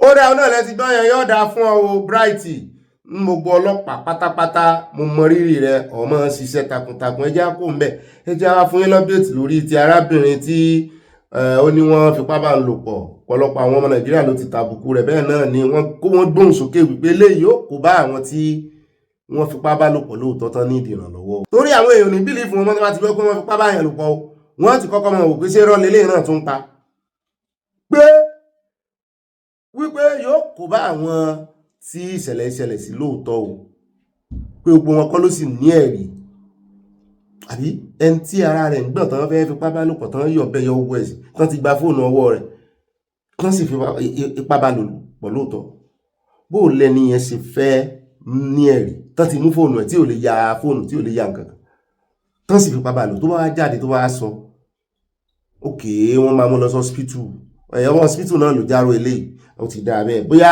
káwọn ọmọ Nàìjíríà kúkú tó máa help àwọn anybody káwọn máa béèrè hospital kìíní lọ́wọ́ àyà nísàn lè ṣe kìíní dé hospital náà ni eléyìí mọ̀ wá gan lọ́rọ̀ kan àwọn ọlọ́pàá tí wọ́n ti kọ́kọ́ fẹ̀sùn kàn wípé wọ́n ti arrest ẹ̀ wọ́n sọ lánàá wọn láwọn arrest ẹ̀ ṣùgbọ́n báyìí ó ń jọ bẹ́ẹ̀ ni pé wọ́n fẹ́ gbé ìgbésẹ̀ láti prosecute ẹ̀ kó wá sọ tẹnu rẹ̀ pé kò lè mú jẹ o eléyìí tó kàn rò pé kìíní ṣùgbọ́n àyà ni ó ṣe é ṣe kó mú jẹ mo ní kí ló dé wọ́n ní kàn ṣe test fún ìkan náà àwọn ọmọ wa sọ lánàá sí ìṣe mọ̀mọ́ wa Victoria Badejo wípé ó ń jọ bẹ́ẹ̀ ni pé ó sick nǹkan kan ṣe ó ní mental issue pé kàn kọ́kọ́ gbé lọ hospital tán bá rí i pé ó ní mental issue ni ojú aláǹgànà náà fi wò ó pé kò ní ìdí kan sọ wà gbé lọ ilé ẹjọ́ ni ṣé ẹ rí wèrè wọ́n bá wèrè ṣẹjọ́ rí wọ́n lè jẹ́ wèrè aláṣọ wípé nǹkan kan ṣe bó tiẹ̀ sí ń sọ̀rọ̀ yẹn mo ní ó dà àmọ́ fún ilọ́bí tán bá ti bẹ̀rẹ̀ prosecution ẹjá wá dé Katsina àwọn fọ́tò tẹ́ ń wò yìí ọmọ kéékèèké náà tẹ́ ń wò ìtàn gbé bọ̀dá ni o ìkan tó gánú wọn tó fẹ́ dàbí àgbàlagbà yìí kì í ṣàgbàlagbà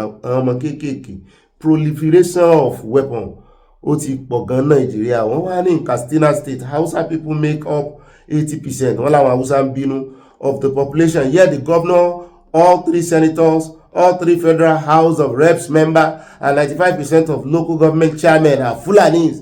The emir is Fulani. The appointment for the federal government are Fulani. Wọ́n náà ń pariwo màmá wa kan náà ti sọ bàbá wa kan náà sì pàkíyèsí mi sí lánàá wọ́n ní kí ló dé tí mò ń pa lórúkọ mọ́sápàtà tí mò ń pe Fulani tí mo fi ń pe Haúsá wípé ọ̀tọ̀ ní Fulani ọ̀tọ̀ láwúsá wípé kí n mọ̀ sí àbòsí débẹ̀ o mo ní n ò sàbòsí débẹ̀ lọ́dọ̀ tèmi ìran kan náà nìyẹn wọ́n lè yàtọ̀ ní ẹ̀yà ní ọ̀rọ̀ ẹlẹ́yàmẹ̀yà wọ́n yàtọ̀ Haúsá yàtọ̀ ṣùgbọ́n ṣé ẹ rí Haúsá náà ló gbàbọ̀dé tán sílẹ̀kùn fún àwọn wèrè yìí ọ̀nà tán sì fi gbàbọ̀dé ẹ̀sìn náà fi gbàbọ̀dé láti ìgbà tán ti wá ṣiṣẹ́ ti gbọ́ káwúsá jáde rí kan láwọn òfẹ́ sàríà kan pariwo wípé gbogbo sàríà tán pariwo ńlẹ̀ Haúsá yẹn o ṣebí how many states ni sàríà ti ràn dé ńlẹ̀ Haúsá nísìn yóò fẹ́ tó 9 or 10 states ẹ tún wá wo tí ń ṣẹlẹ̀ update lẹ́nu ọjọ́ mẹ́ta yìí fẹ́ preach excuse táwọn Boko Haram tó ń lò ní àtàwọn iswap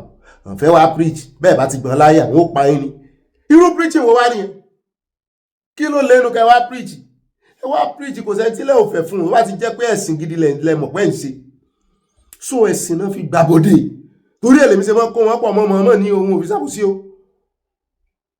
mọ̀ ní wọ́n sì wá ká pariwo ìrànlọ́wọ́ ó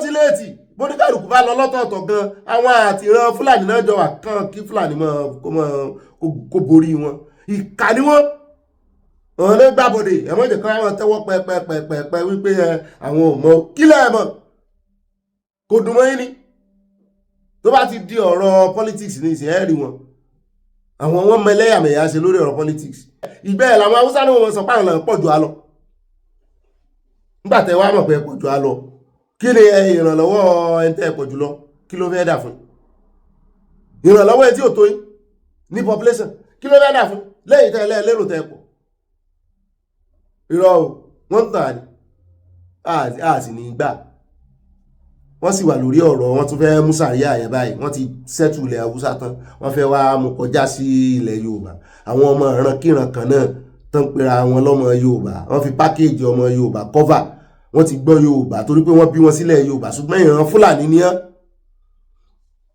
ẹ wá tún fẹ́ ṣe alábọ̀dé tá a bá rí tó gbàbọ̀dé báwọn Haúsá ṣe gbàbọ̀dé fún Nàìjíríà lórí ọ̀rọ̀ Fúlàní alábọ̀dé kábọ̀dé tó bá gbàbọ̀dé lórí ọ̀rọ̀ Yorùbá tó bá ní òun máa gbà káwọn Fúlàní mú sàríà wọlé kọ́lọ̀ ń jọ kó bá fi sàríà yẹn pa káwọn ìran rẹ̀ náà wá rí pé bẹ́ẹ̀ ni kórè ṣe sàríà kọ́lọ̀ ń fi sàríà pa torí ẹ̀pá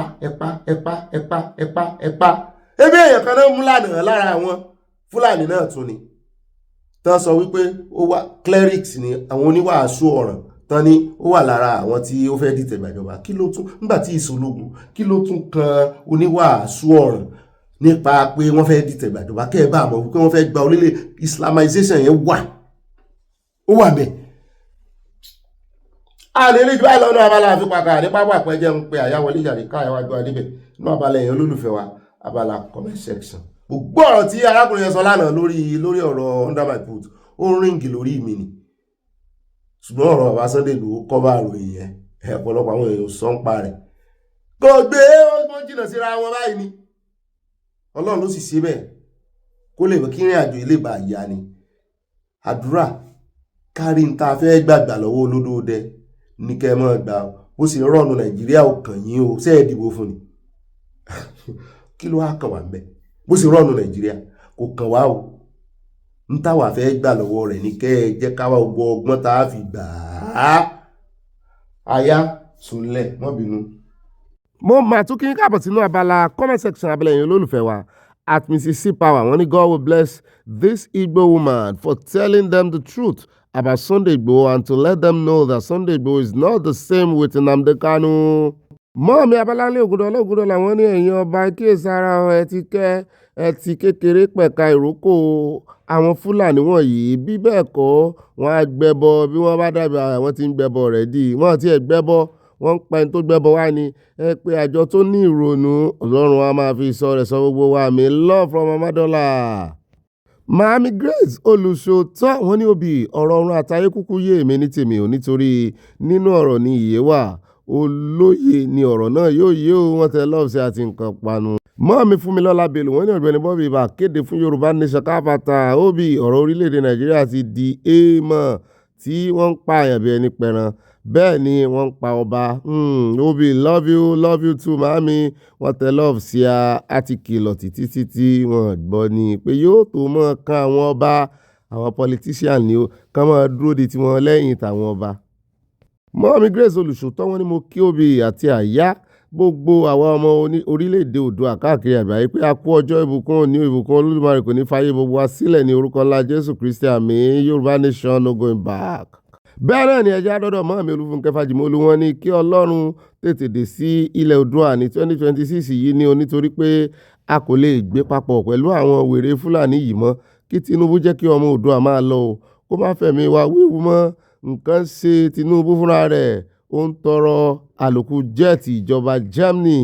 Bẹ́ẹ̀ náà ni ẹjẹ́ àdọ́dọ̀ àtúnṣípà àwọn ní Sunday Igboho is God sent Sunday Igboho sa èèyàn kan bí ẹgbẹ̀rún ẹni. Mọ́ọ̀mí Tóyin lọ́rì wọ́n ní ibà àyà kí ló sọ àyà ní Tóyin nọ́rì kì í ṣe Tóyin lọ́rì ṣẹ́fẹ́ sọ ní ẹlẹ́ni di lọ́rì àyà ìsàmọ́ sọ mi ni ó dà Mọ́ọ̀mí Tóyin nọ́rì nọ́ wọ́n ní ibà alábòsí ẹ̀ ó rà pọ̀ wá kàǹkan rẹ̀ o mo fẹ́ ràn ọ́ lọ́wọ́ ni o àyà wá kàǹkan rẹ̀ fúnra rẹ̀ o. Mọ́ọ̀mí ibà màámi wọ́n ní àyà thanks a billion for your in-depth and thorough analysis on the way forward láti dé ilẹ̀ ìlérí ìmúṣẹ àwa ọmọ aládé kùndùsì àyà you are so gifted mọ́ọ̀mí ọlọ́run ni o. Mọ́ọ̀mí èmi náà tẹ́tí sí gbogbo ọ̀rọ̀ àyà lánàá o ìmọ̀ ń wò báyìí ni wọ́n fojú kọ̀rọ̀kọ̀rọ̀ wò pé bó ló ti rí gbogbo ohun tí ń sọ báyìí ṣàkí rẹ̀ ń ṣe bí ẹran ó ṣàfẹ́ jọ mí. Mọ́ọ̀mí Abọ́láńlé Ògúndọ̀lá kùndùsì rẹ̀ àyà well done Obi àtàyà to the program the good Lord will continue to strengthen you love from Amadola wọ́n tẹ love sí a.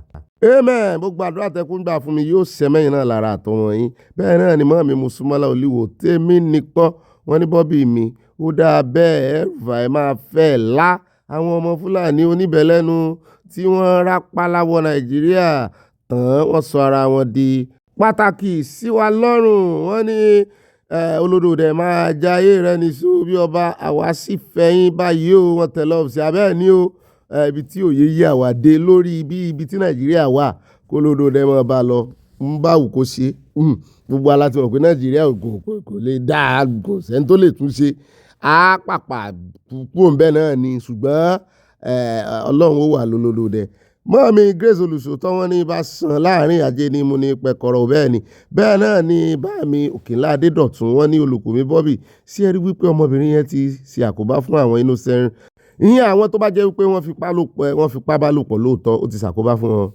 Wọ́n ní ìyẹn àwọn tó bá need assistance lóòótọ́ ń ṣe ló yẹ kí àwọn security agents round up gbogbo wọn fún investigation ìjọba ẹni pa àwọn ọlọ́pàá ti fẹ́ rè mú o. Bẹ́ẹ̀ náà ni Mọ́ọ̀mí Stella Òdìlé wọ́n ní Ọ̀gbẹ́ni Bobby ẹ̀ka àlẹ́ Mọ́ọ̀mí mo kí yín ẹ jọ̀ọ́ sí bá a ṣe máa bá lọ rèé ìjínigbé ìpànìyàn lójoojúmọ́ kí èèyàn bá ìyá 78 years sùn kó tún pa kó tún gé lọ́rùn ìdájọ́ Ọlọ́run a lé wọn bá o àmì wọn tẹ love rẹpẹtẹ sí àṣẹ rí torí ẹ̀ la ṣe ń palariwo wípé ṣé mo ṣe ti Sunday Igboho mọ́ ìta yẹn ó jẹ́ kán ráàyè dáadáa ńlẹ̀ Yorùbá ara ń tààrò nìyẹn pé Sunday láti padà sẹ́. Bẹ́ẹ̀ náà ni ẹjẹ́ àdọ̀dọ̀ Mọ́ọ̀mí Ìyáàfin Fáláì wọ́n ní ibà sojú abẹ ní kò iṣẹ́ ọjọ́ kejì ní òfurufú ó pè ní ọ̀run ní ọjọ́ kẹta ó mú ìyàngbẹ́ ilẹ̀ jáde láti inú omi ó pàṣẹ fún ilẹ̀ kí ó wu ìwó kó jáde kábíyèsí bàbá God Oòduà Nation no going back wọ́n tẹ lọ́ọ̀ sí a láti Canada. Òye míì tó ní mọ̀mọ́ fi yí àwọn wọ́n dá padà sínú reference the book of the Lord. Mọ́ọ̀mí Stella Òdèlé wọ́n bú sẹ́rin wọ́n ní Ọ̀gbẹ́ni Bobby ọkùnrin ìfọ́ ni ó fẹ́ràn ìyàwó ẹ̀ ní òyìn tó ní kọ́mọdé wíìgì òdodo ọ̀rọ̀ ni wòlíì yẹn sọ kò sí nǹkan tó kàn yàn ìwà ní ẹ̀sìn mẹ́ta lọ́kan ní Ọlọ́run ọ̀tẹ̀lọ́sẹ̀ àti nǹkan panu. mọ́ọ̀mí Dorcas Jálò wọ́n ní ìbàrẹ̀ ọlọ́run o bàbá àgbà bàbá gbogbo ayé àwa náà jọ yín àyìn ọlọ́run akáwọ́ sókè àyìn elédùmarè ọba tó dá wa sí a ó máa ròyìn rẹ̀ ó yá ẹ̀káwọ́ yín sókè. Bẹ́ẹ̀ náà ni bá mi Òkènlá Adédọ̀tun wọ́n ní olùkọ́ mi Bobby kò sí ẹni tí wọ́n máa nà tí kò ní sunkún. Wọ́n ní òun lọ̀rọ̀ àwọn IPOB ṣé CSI ever fi ìgbà kankan threaten sovereignty orílẹ̀-èdè yìí àbí kó máa encourage arson. CSI on top ẹ̀sìn kírun. Bẹ́ẹ̀ náà ni Mọ́hàmmí Olúfúnkẹ́ Fájìmọ́lú wọ́n ní kí Ọlọ́run gbà wá lọ́wọ́ ìjọba amúnisìn nítorí ọ̀rọ̀ Tinubu fúnra rẹ̀ nídìí àmójútó.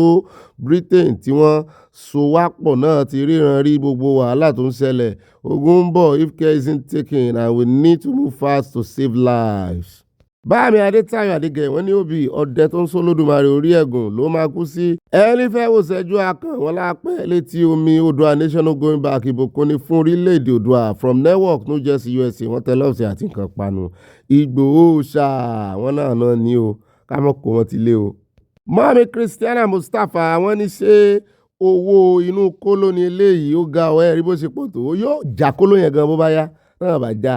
Ọ̀gbẹ́ni Bobby akú àtàárọ̀ wọ́n tẹ lọ́ọ̀fù sí a mórí nǹkan panu fúrùtù wọ́n ní ire o Yorùbá now. At Okunlọ́lá Lam wọ́n ní orúkọ ọmọ ni ó máa ń ro ọmọ o. Wọ́n ní ọmọ ń gbin àgbàdo ọ̀ràn sí wọn lágbàlá o.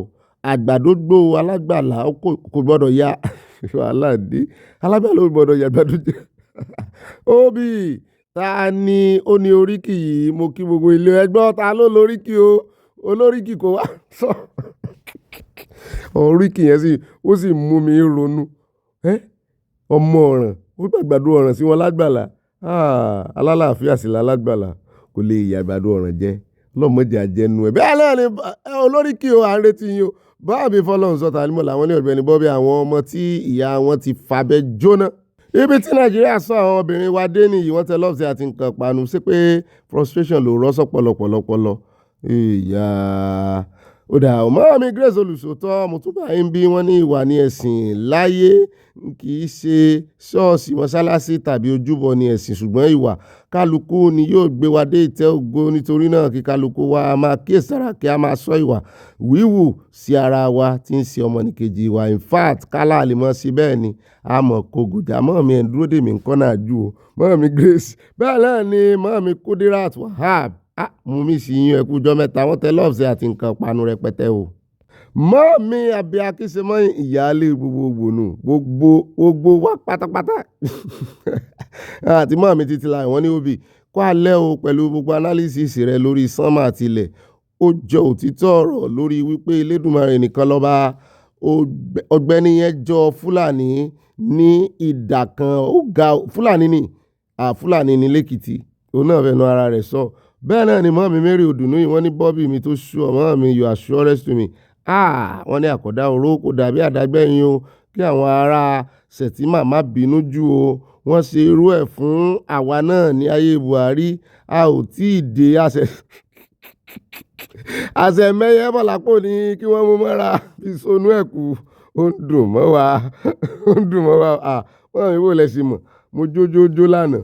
Bẹ́ẹ̀ náà ni mọ́mí wọ́n ní Bobby ìgbà wo ló wá di èèyàn olódò ẹ̀dẹ́ mo ní ẹ mọ̀ wọ̀rí à ń jọ̀gẹ̀dẹ̀ sọ́bù ara wa ni. Ó dá báyìí mo ti dọ́dọ̀ ẹ̀mí ọ̀gá ẹlẹ́hà mi dáadáa wọ́n at format ear braiding wọ́n ní ẹ̀ka alẹ́ o ẹ̀yin màámi ìyáálé mi ẹjọ́ ta ló ń fún bàbá Valentino ló ń jẹ láti ìgbà tí mo ti bímọ wòlíì ni mi sì wá jẹ́ ń bẹ̀ wọ́n fi mí sínú prayer kìíní ni pé èmi mo ní mo ríran pé mo fẹ́ fẹ́ àwọn so wọ́n wá fi mí sínú prayer and fasting wòlíì ni o nítorí wọn ò jẹun nínú ilé mọ́ abalájọ tí wọ́n ń ṣe kàtà I still love you babe èmi tí mo ti lọ gba àwẹ̀ ọlọ́jọ́ mélòó lọ́dọ̀ wòlíì mo mú wòlíì bọ̀ wálé báwẹ̀ bá ti parí. Mọ́mí ìyá mi Fáláyé wọ́n ní olúwa o kí ló yẹ kí Nàìjíríà wá lọ sí Russia nínú ogun if not for the Fulanis EOWNOS ìyẹn east or west north or south wọ́n ní there is no place like home Oòduà nation àwọn ọmọ rẹ̀ ń sọ́fà níta abiyamọ má gbàgbé àwọn ọmọ rẹ̀ Oòduà nation no going back láti Canada mọ́ mi bó ṣe mọ́ pé Oòduà nation ìmọ̀ fún mi ní ẹ̀mùsàn. Mọ́ mi bomi Krista mo rí love yín ó ti wá ń gùn ní ìsinyìí o mọ́ mi love wa gbọ̀nàgbọ̀nà we love you too. Bẹ́ẹ̀ náà ni báàmì Adésínà Ọládẹ́yìndé. Nọ́mbà 2 mo kọ́kọ́ rí inú kọ́mẹ́ǹtì wọn ní òbí àwọn ẹgbẹ́ ọmọ Yorùbá kan wọ́n wà tí inú wọn kò dùn sí ìtúsílẹ̀ CSI òbí ìjọ̀wọ́ jẹ́ kí ẹlẹ́hà wá sílé kó wá sí ọbẹ̀ ẹja tútù fún ẹ kí ohùn rẹ lè là kíá. Torí wọn náà láti ṣe analysis àná bá mi mú mọ àwọn kan wà á mọ̀ dáadáa.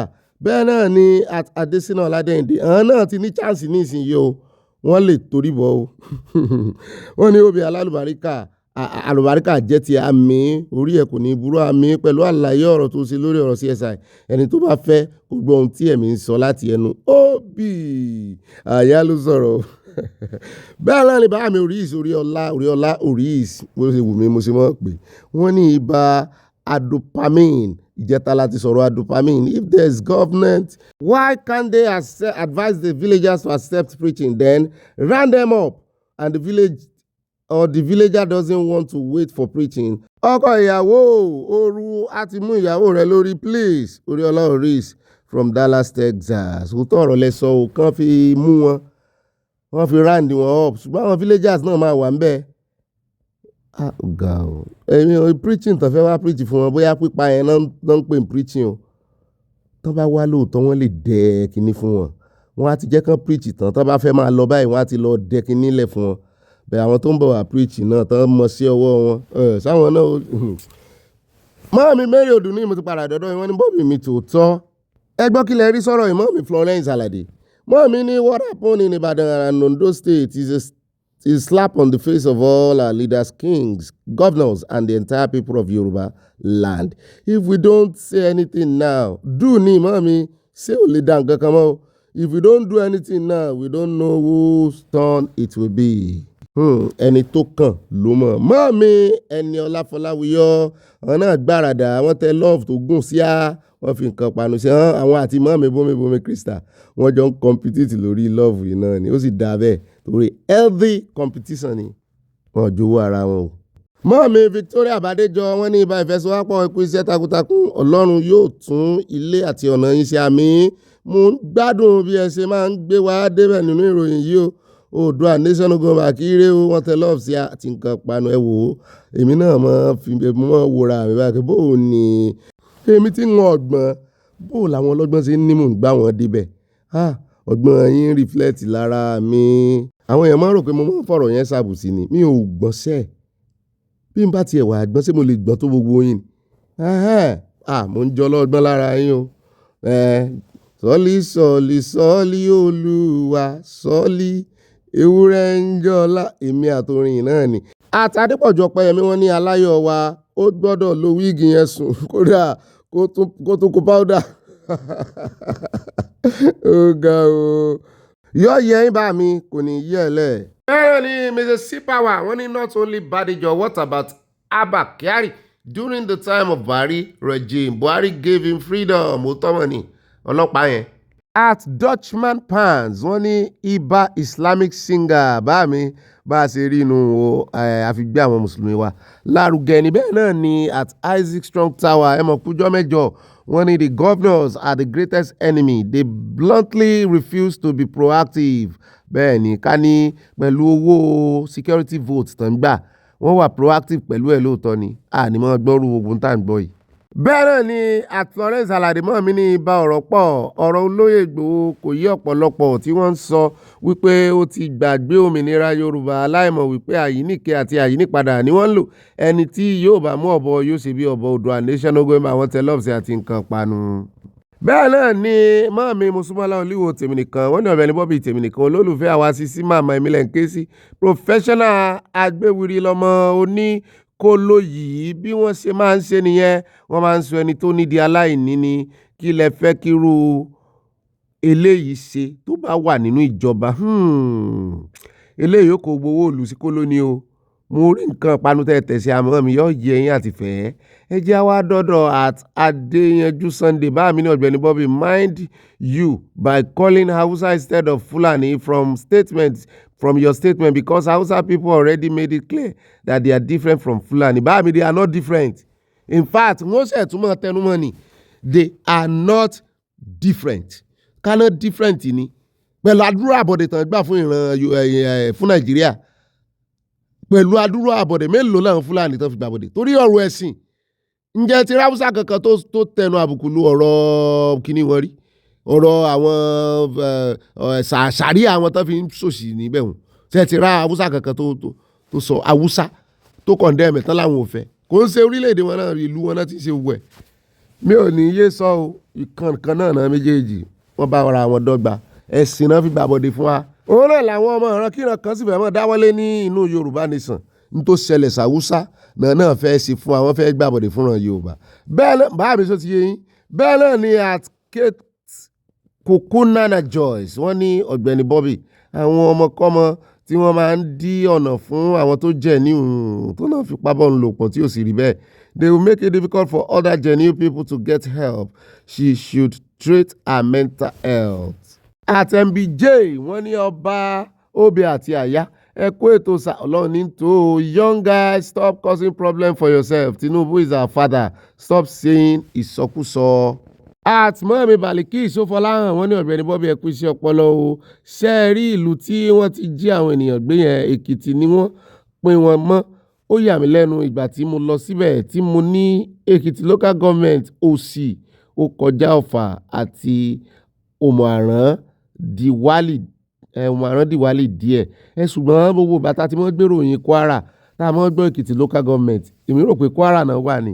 mọ́ mi mébẹ̀ Akínbọ̀bọ̀ làwọn ní ẹkú iṣẹ́ jàre Ọ̀gbẹ́ni Bobby àtàyà mọ́ mi kí ló dé tẹ́ fi jàre sí wọ́n ní Kanu wanted to put Nigeria on fire sponsoring IPOB with weapons tó ń pa ọ̀pọ̀lọpọ̀ but Igboho was against terrorists Indianapolis àwọn ti yé mi jàre yẹn ti yé mi. bẹ́ẹ̀ náà ni mọ́ mi Adésọlá Ọládèjì wọ́n ní ẹ lọ sí ọ̀dọ̀ ẹ̀mí àyín ṣé bí ẹ̀yin ni ẹ dá èèyàn pípa sílẹ̀ àwọn Fúlàní náà ń bá wí. mọ́mí Stella Ogunbájò wọ́n ní ibà Ọlọ́run ṣoore fún wa ẹ̀kọ́ àtótó ìmọ̀dóye ìròyìn òtítọ́ àgbọ̀yé ìròyìn òdodo kò ní sú yín bàbá mi Ọlọ́run yóò máa sọ agbára yín dọ̀tun ní ojoojúmọ́ àmì àṣẹ Ìdùmarè ẹ ṣeun mọ́mí Stella Ogunbájò ẹ jẹ́ á lọ tààràtààrà sí ọ̀dọ̀ mọ́mí at Michael Junior wọ́n lèmi ní Tóyìn ìyá Michael lọ́sọ̀nù náà hallelujah láti Súlérè ìbá gbọ́n má bí wọ́n ti gé wa létí lórí ọ̀rọ̀ bàbá Tinubu ó ṣe dáadáa kò ṣe dáadáa àfẹ́ gbọ́n kankan lẹ́nu àwọn Fúlàní ẹ̀yìn bàbá Tinubu làwà yọ̀ọ̀yẹ́yìn kò ní yẹ́ ẹ lẹ̀. mọ́mí Adésọlá Ọládèjì wọ́n ní ta ni ó rán wọn níṣẹ́ àwọn Fúlàní ẹ lọ ṣe wáàsí fúnra yín nílùú yín pé kọ́ mọ̀ gbé wáàsí ọ̀ràn náà ń gbé wá túmọ̀ wáàsí wọn ní ìpànìyàn. Atololade Adeyemo bá mi ní Ọ̀gbẹ́ni Bobby why are you like this? You want Alaafin to send Logun-Ojo to where Logun-Ojo is not for that. Logun-Ojo ta ní jẹ́ Logun-Ojo bá mi irọ́ àmì ìgbà rárá irọ́ Lógun Ọ̀fẹ́ náà ń jẹ́ ọmọ Yorùbá ní Lógun Ọ̀fẹ́ o ẹlòmíì tí ìbá sọmọ Yorùbá lè mọ jẹ́ Logun-Ojo mo sì mọ̀ pé ọmọ Yorùbá ní Ìbà Gani bá mi rò pé ẹ̀yin mo wà ọ̀rọ̀ yín yé mi bẹ́ẹ̀ náà ni ẹjẹ́ àdọ́dọ̀ bá mi Emmanuel Adéoyèso ti wá bàbá oníbírẹ́dì wọ́n ní Ọ̀gbẹ́ni Bobby nígbà Buhari ipò wo ni Yẹmí Ọ̀sínbàjò wà nígbà náà ṣé bí àwọn Kabas north side track vice president ni wọ́n ti lé foundation yẹn bẹ́ẹ̀ ni mo rí búrẹ́dì tẹ̀tẹ̀ sí a àti bá màámi wọ́n ní àyà ẹni ègbé ẹni ìparun ní ìran Fúlàní àyẹ̀wò bí àwọn Fúlàní ṣe sọ ìbànújẹ́ sí ààfin Àgámọ́ gbogbo Fúlàní ẹkún òsè ìbànújẹ́ yóò máa jẹ́ ìpín yín àṣẹ ọ̀run àpáàdì ní ilé ìkẹyìn. báàmì Martins Adébọ̀bọ̀lá wọ́n ní Obi tí a bá wà sẹ́yìn náà o ará Ẹ̀gbálíyẹ Ẹ̀gbá Rome wà àbíjẹ̀bú Rome wà ní méjèèjì jọra wọn. bẹ́ẹ̀ náà ni báàmì Adéyanjú Sunday wọ́n ní Ọ̀gbẹ́ni Bobby it's 7 people not 2 people according to the message on the media mo gbé fúnra wọn ni ẹ ṣeun. at DJ Ọláwà wọ́n ní ẹlẹ́mìí ń fa kéwu Ọ̀gbẹ́ni ní 2026 DJ YK èdè tí Google kò bá ti lè túmọ̀ irọ́ ló bá dé dáa bóyá èmi náà fi dá Google lẹ̀ ẹ sọ fún wa bẹ́ẹ̀ náà ni àti Bọ́láńlé Bákàrè wọ́n ní mọ́mí ní sọ wọ́n ti sá kúrò ní north so wọ́n ti sá kúrò ní north wọ́n ti sá wọ ilẹ̀ Yorùbá bá ṣe rí inú àwọn gómìnà ò sì múralẹ̀ wọ́n kàn gba security vote ni káná ti fi security vote múralẹ̀ ní gbogbo àwọn tó sá wọnú ilẹ̀ Yorùbá yìí wọ́n ní rójú ráàyè. mọ́mí bẹ́bẹ̀ lákìbọ̀bọ̀lá yọ yẹ yín kò ní yẹ ẹlẹ́ ojú tẹ́ fi máa ń wo yìí o lèmi náà fi ń wo nothing good can come from Nigeria ó ti bàjẹ́ kọjá repair gbogbo àgbáyé ló fẹ́ wá kójú àwọn agbésùmọ̀mí Nàìjíríà kí ó má bàa da ogun àgbáyé. onílù yìí ó kárí àyàn bá ń kẹ́ ọ ìmí gan gbọ́ bó ṣe ń sọ̀rọ̀ sí kí n máa bọ́ lọ ó yá tẹ́ bá gbọ́ wòmúwòmù orò ló ń ké yẹn òkú ewúrẹ́ sọ̀rọ̀ bí èèyàn sí kí n máa jó lọ òkú ewúrẹ́ sọ̀rọ̀ bí èèyàn sí ká máa jó lọ òkú ewúrẹ́ sọ̀rọ̀ bí èèyàn sí ká máa jó lọ wòmúwòmù àti tẹ bá gbọ́ kẹ́ríkẹ́rí kẹ́ńkẹ́ kẹ́ríkẹ́rí. ó dáa mo ti ń dúró dè yín látàárọ̀ àwọn mọ̀mọ́ wa kọ̀ọ̀kan wọ́n ti sọ̀rọ̀ wọ́n ti ṣàlàyé òkú ewúrẹ́ tí ń sọ̀rọ̀ tí ń fọhùn bí èèyàn awọ ewúrẹ́ náà fi ń ṣe ìlù sì rèé èèyàn ni máa ń lù ú gángan sì ni máa ń sọ̀rọ̀ àyà ìyáàlù ni máa ń sọ̀rọ̀ wọ́n pé méjì tí kan bá ń ìkan bá kọ̀ ìkan ó wọn sọ̀rọ̀ ìkan ó wọn dá lóhùn ìyáàlù sọmọ ìlú náà wà bàbá ìlú ńkọ́ bùrọ̀dá ìlú ó dáa Yorùbá ló nìyẹn àwọn òyìnbó náà ti ń dọ́gbọ́n lórí kíní díjítà nísìnyí wọ́n ti ń lu kíní wọ́n ti sample ẹ̀ síbẹ̀ ó gbọ́ àwọn tó yẹ ká develop fúnra wa táwa ni náà wá ń sample ẹ̀ sórí digital music instrument nísìn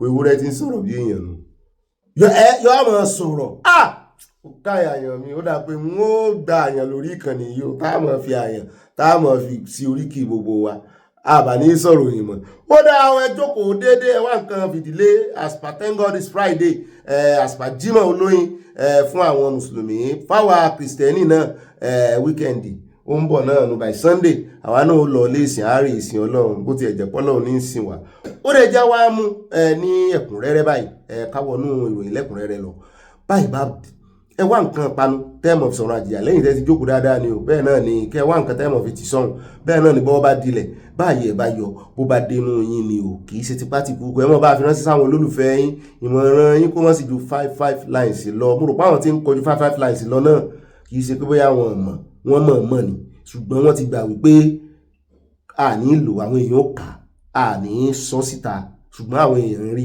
kà ń bẹ̀ ní tí mo fẹ́ gbàgbọ́ nìyẹn o torí ẹ̀ mo mọ̀ pé wọ́n ní bínú àwọn ọmọ wa kan náà sì ti mọ̀wé ẹ̀ ń bá mọ̀wé ló mọ̀wé wọ́n á kọ ilé ìtàn fẹ́ ká lò 5 lines ìyókù ibi tán ti fẹ́ sọ̀rọ̀ wọ́n á kọ kó gùn àwọn èèyàn sì ń kà yọ̀ọ̀yà yín kò ní yẹ ẹ̀lẹ́ alákọ̀ọ́kọ́ náà àkójọpọ̀ ròyìn wa tòní ẹjẹ́ á bẹ̀rẹ̀ ní Oǹdó lẹ́yìn tán pààyàn méjì lóǹdó tí Ayédatiwa sì ti sọ pé òun ò mọ̀ sí labátúngbẹ́ wọn níjà tuntun bẹ́ẹ̀lẹ̀ láàrin mínísítà Túnjí Òjò àti Ayédatiwa mo ní kí ló fẹ́ fà ó yẹ kán fọwọ́sowọ́pọ̀ ní kì í sínú ẹgbẹ́ kan náà wà ní wọ́n wá ní lára àwọn tí nǹkan ṣẹlẹ̀ sí lánàá wọ́n ní ìkan wọn Raphael Adétìmẹ́yìn wọ́n ní younger brother of the state APC caretaker chairman Adétìmẹ́yìn who sustained tán bẹ́ẹ̀ ní nǹkan machete náà fi bẹ́ẹ̀ o wọ́n ní tẹ́ bá rí ọgbẹ́ ara rẹ̀ báyìí wọ́n ló jìn wọnú ni sóun wá ní APC chairman ni wọ́n náà mistook ẹ̀ ni o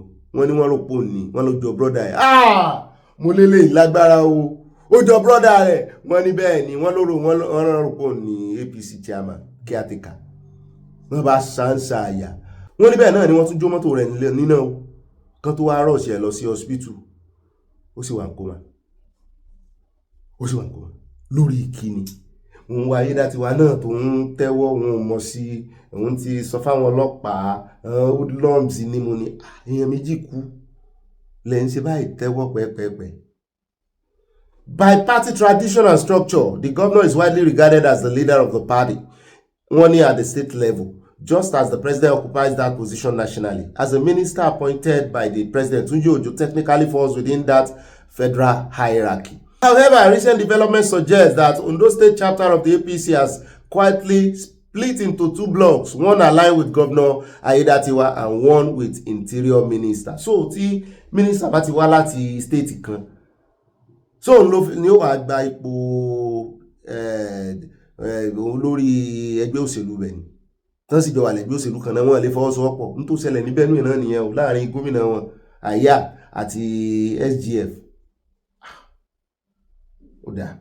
When the alleged battle for control of Ondo APC took a deadly turn on Wednesday when 2 people tí wọ́n pa tí wọ́n sì ṣe àwọn 5 míì léṣe nínú ìjàgboro wọn mú kékeré rárá ní Ọ̀dọ̀ọdẹ Ìdànrè ni wọ́n ti ṣe gbogbo sẹ́yìn. Wọ́n ní the unrest is believed to be a spillover from Tuesday disruption at the party secretariat in Akure, where suspected hoodlums stormed a stakeholders meeting and assaulted party leaders. Among the victims were Raphael Adetimehin.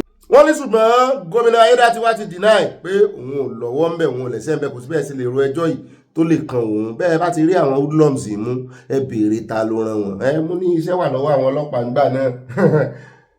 Àwọn ọlọ́pàá náà tàn dé pé nígbà tán débẹ̀ náà wọ́n ń béèrè. Ọwọ́ ara wọn náà tó ti ń béèrè. Tí kan sọ wípé òun rí wọn sá lọ. Wà á lè dá kankan mú. Torí tó wá fọ́ọ̀kàn mi, òun ó pa ni. Àmúfọ́nrán ẹ̀wà fún yín lánàá. Wọ́n wà á lè mú kankan nù wọn. Ṣé ẹ̀kọ́ mọ́ lọ ni? Nígbà tẹ́ ti gbọ́rọ̀ ìpàpá yẹn. Ẹ wá lérí mọ́ra yín ẹ̀yà àti hoodlums. Ó wá fọ́ọ̀kàn mi, èèyàn pọ̀ wọ́n sì kí ni sẹ́yìn? Tẹ́ ẹ ti wọ́n pa ẹ̀yàn tán sí gbogbo wa. Ẹni tó fẹ́ pa ìwọ tó lérí kí ni mọ̀ ṣé kò gbé nǹkan tó fẹ́ fi pọ́ dání ni? Àbí wọ́n lọ́pàá bá rí ìbọn lọ́wọ́ hoodlums tó sì rí pé ó fẹ́ pa ọ́ tó ń dún kòkò mọ́ ọ. Kí ló yẹ kó ṣe fún? Kó ti bó ti ẹ̀ ṣe kan àbí méjìlá ẹmú balẹ̀ nù. Ọlọ́pàá ẹ̀wọ̀n àwọn èèyàn rí àṣì kìíní tán wá hàtì mẹ́rin dáadáa. However, recent developments suggest that the Ondo State chapter of the APC has quietly split into 2 blocks. Wọ́n wá ní behind the scene, the party source claimed the minister has been playing an increasingly influential role within the state's chapter. Tunji Ojo is said to have cultivated strong ties with the party elders and stakeholders, providing financial support and attending to their needs. Ibi tíjà ti bẹ́ẹ̀lẹ̀ rí o torí ẹni tó pèrè ẹ̀ lọ lórí gan èèyàn bá fi hàn ju Yahudi ó yóò lè gbẹ̀díyẹ.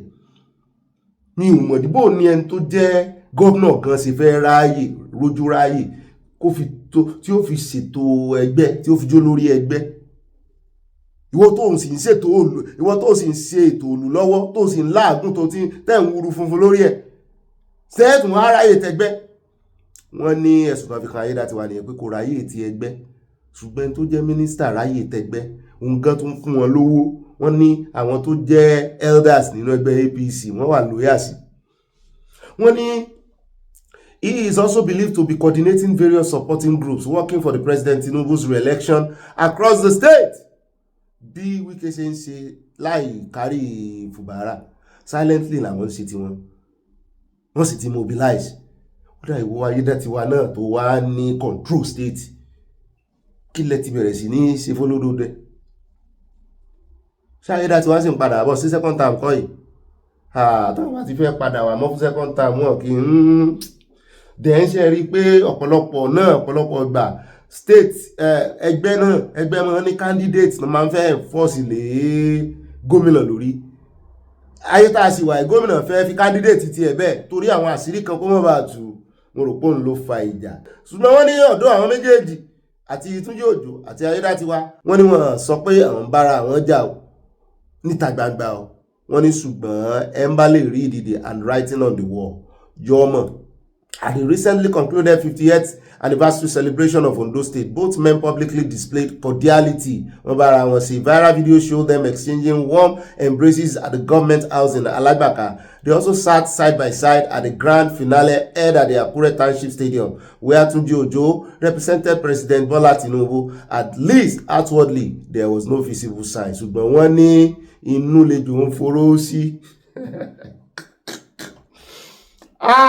Ṣùgbọ́n tó jẹ́ kọ́mọ̀ fúrásì Ayédatiwa rèé o, wọ́n ní ẹnìkan tó jẹ́ former commissioner Adéyanjú lórúkọ rẹ̀ ń jẹ́. Wọ́n ní òun ló allege wípé wọ́n rọ fáńdù òun náà pé àwọn thugs yẹn rọ fáńdù òun pé The thugs came and were shouting, "We are from Ayedatiwa." They specifically mentioned Ayedatiwa, that Ayedatiwa sent us. We don't want Congress in Ondo State. The governor is in charge. The governor is the leader of the state, and the governor is in charge. Nobody can query the authority of the governor, and anybody that wants to talk about Congress in Ondo State will be as if you talk about Congress in Ondo State, you will be kpai. They said that Ayedatiwa owned the state. Nobody should talk. Talking here now. Káwọn èèyàn lè mọ̀ wípé kẹ́rù tún lè bá àwọn èèyàn àwọn ní àtìlẹ́yìn gómìnà wọ́n fọwọ́ ara wọn síra àwọn ẹjẹ́ kò ń bẹ́ o n ò sì rò pé Túnjí Òjó lẹ́mìí wàhálà tó yẹn o ẹjẹ́ á dé Kebbi níbi tá a ti gbọ́ pé wọ́n tún ti pa èèyàn 33 mẹ́tàlélọ́gbọ̀n wọ́n kọ lẹ́tà sí wọn o wọ́n ti ẹ̀jẹ̀ kan reply letter. Wọ́n ní the Kebbi State Police Command has confirmed pé wọ́n pa 33 persons following an attack by suspected bandits on Bui District, Arewa local government area of the state. The police public relations officer in the state, SP Bashir Usman, made this known in a statement lọ́jọ́ Friday lónìí gangan. Àná la sì rí lẹ́tà o. Wọ́n sọ wípé Lakurawa militant ló pa wọ́n. Ọjọ́ òun náà wá kọ lẹ́tà wọ́n ní Wednesday gangan náà ṣe iṣẹ́ yóò ìjẹta náà ṣiṣẹ́ láàbì àná la ka lẹ́tà fún yín ṣùgbọ́n wọ́n náà ti deliver lẹ́tà fún wọn ti pẹ́ o before Wednesday náà ti deliver lẹ́tà. Wọ́n náà ti bẹ̀rẹ̀ investigation. He added that targeted operations are ongoing to track down and apprehend the perpetrators as well as strengthen early warning. Kíní iye àwọn ọlọ́pàá gan-an yóò ti sún wọn o wípé gbogbo ìgbà tí wọ́n bá ti pààyàn tán náà ṣe wọ́n gbé ìgbésẹ̀. Ojú ọmọ tí wọ́n pé ṣé wọ́n ní máa rí àwọn gẹ́gẹ́ bí kíní báyìí. Every time wọ́n á ti parí kíní tán ṣùgbọ́n wọ́n láwọn ò lẹ́bi o wọ́n láwọn aráàlú náà wọ́n máa fi information sa wọn. Wọ́n aráàlú tó ti mọ̀ wípé ẹ lè mọ́ gbé ìgbésẹ̀. The threat comes amid growing security concerns in parts of Kebbi and neighboring states where armed groups have carried out deadly raids. Kidnap wọ́n pààyàn bẹ́ẹ̀ náà ni wọ́n tún gba tax. Ṣé àwọn sì rántí pé wọ́n láwọn máa gba 100 million lọ́wọ́ wọn. Àwọn bọ̀ wá preach fún wọn ṣùgbọ́n kán múra 100 million. Ẹ̀yin lẹ fẹ́ wá preach. Owó honorarium wọ́n fẹ́ mọ̀ síbi tàwọn church nìyẹn o. Tó bá ti pe àwọn preachers wá láti tàwọn pastors. Church tó ti wá preach yẹn àwọn náà máa provide honorarium ní owó gbá àwọn náà máa provide wọ́n feed wọn lè fi wọ́n sóòtẹ́ tó bá jẹ́ revival yẹn kọjá 2 or 3 days. Àwọn mùsùlùmí náà ti mẹ́mọ̀ sí àwọn mùsùlùmí Boko Haram wọ́n náà ti mẹ́mọ̀ gbọ́ honorarium. Àyà ní kí ni mo tún mọ̀rọ̀ lọ kí ló kan ṣọ́ọ̀ṣì ń bẹ́ láti mo gbọ́ honorarium 100 million náà sọ yọ honorarium àwọn kìrìsìtẹ́nì pásítọ̀ kan ní ó sọ yọ honorarium tí ó gbà bó ti ẹ̀jẹ̀ kúrò náà bá débẹ̀ ààrẹ èrè lè ta lò fún inú Abala Lerefe agbádá come and wear this agbádá pastor. Ǹjẹ́ mi kò ní máa gbọ́ honorarium lórí ẹ wá dé fìlà Bobby Ogbeni Bobby kí máa gbọ́ honorarium. Usman emphasized that incident involving heavily armed criminal elements require coordinated security intervention. What in wá excuse? He said the command had commiserated with the families. What about Kedun normal, and the entire Arewa community over the tragic incident. He urged residents to always report suspicious movement and activities through established security channels. Members of the public are advised not to engage armed criminals directly, as such action poses grave risk to lives and property. Píkẹ́ wá report fáwọn ẹ̀jẹ̀ àpò ń bẹ́ẹ̀ bí bàtà kan ń wèsì táàmù wa lórí ọ̀rọ̀ ẹni. Àyà tó sì sọ̀rọ̀ pé òun sọ kó máa tún ṣẹlẹ̀. Ó sọ lánàá tí mo ní ṣe wòlíì Báálì làyà. Ó lóun ìṣe wòlíì Báálì. Ó lóun follow trend ni bí nǹkan ṣe rí lóun study.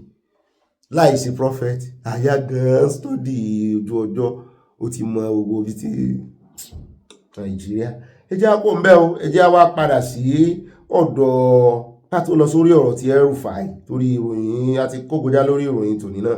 Ẹ jẹ́ àkọ́kọ́ dé ọ̀dọ̀ economist yìí níbi tó ti ń sọ wípé remittance of all revenues one of Tinubu's best economic policy ṣùgbọ́n wọ́n ti fẹ́ máa kó fún àwọn gómìnà yìí kò fanimọ́rọ̀sì tó òdùn létí o àwọn ọmọ Nàìjíríà kó jẹ́ o bẹ́ẹ̀ náà ló tún sọ̀rọ̀ nípa wípé káwọn ọmọ Nàìjíríà wọ́n expect miracle wípé wọ́n release owó gidi wọ́n kàn kówó gidi sínú bọ́jẹ̀tì ní millions of millions lélẹ̀ máa gbà pé ṣùgbọ́n wọ́n rówó ìjọba ò rówó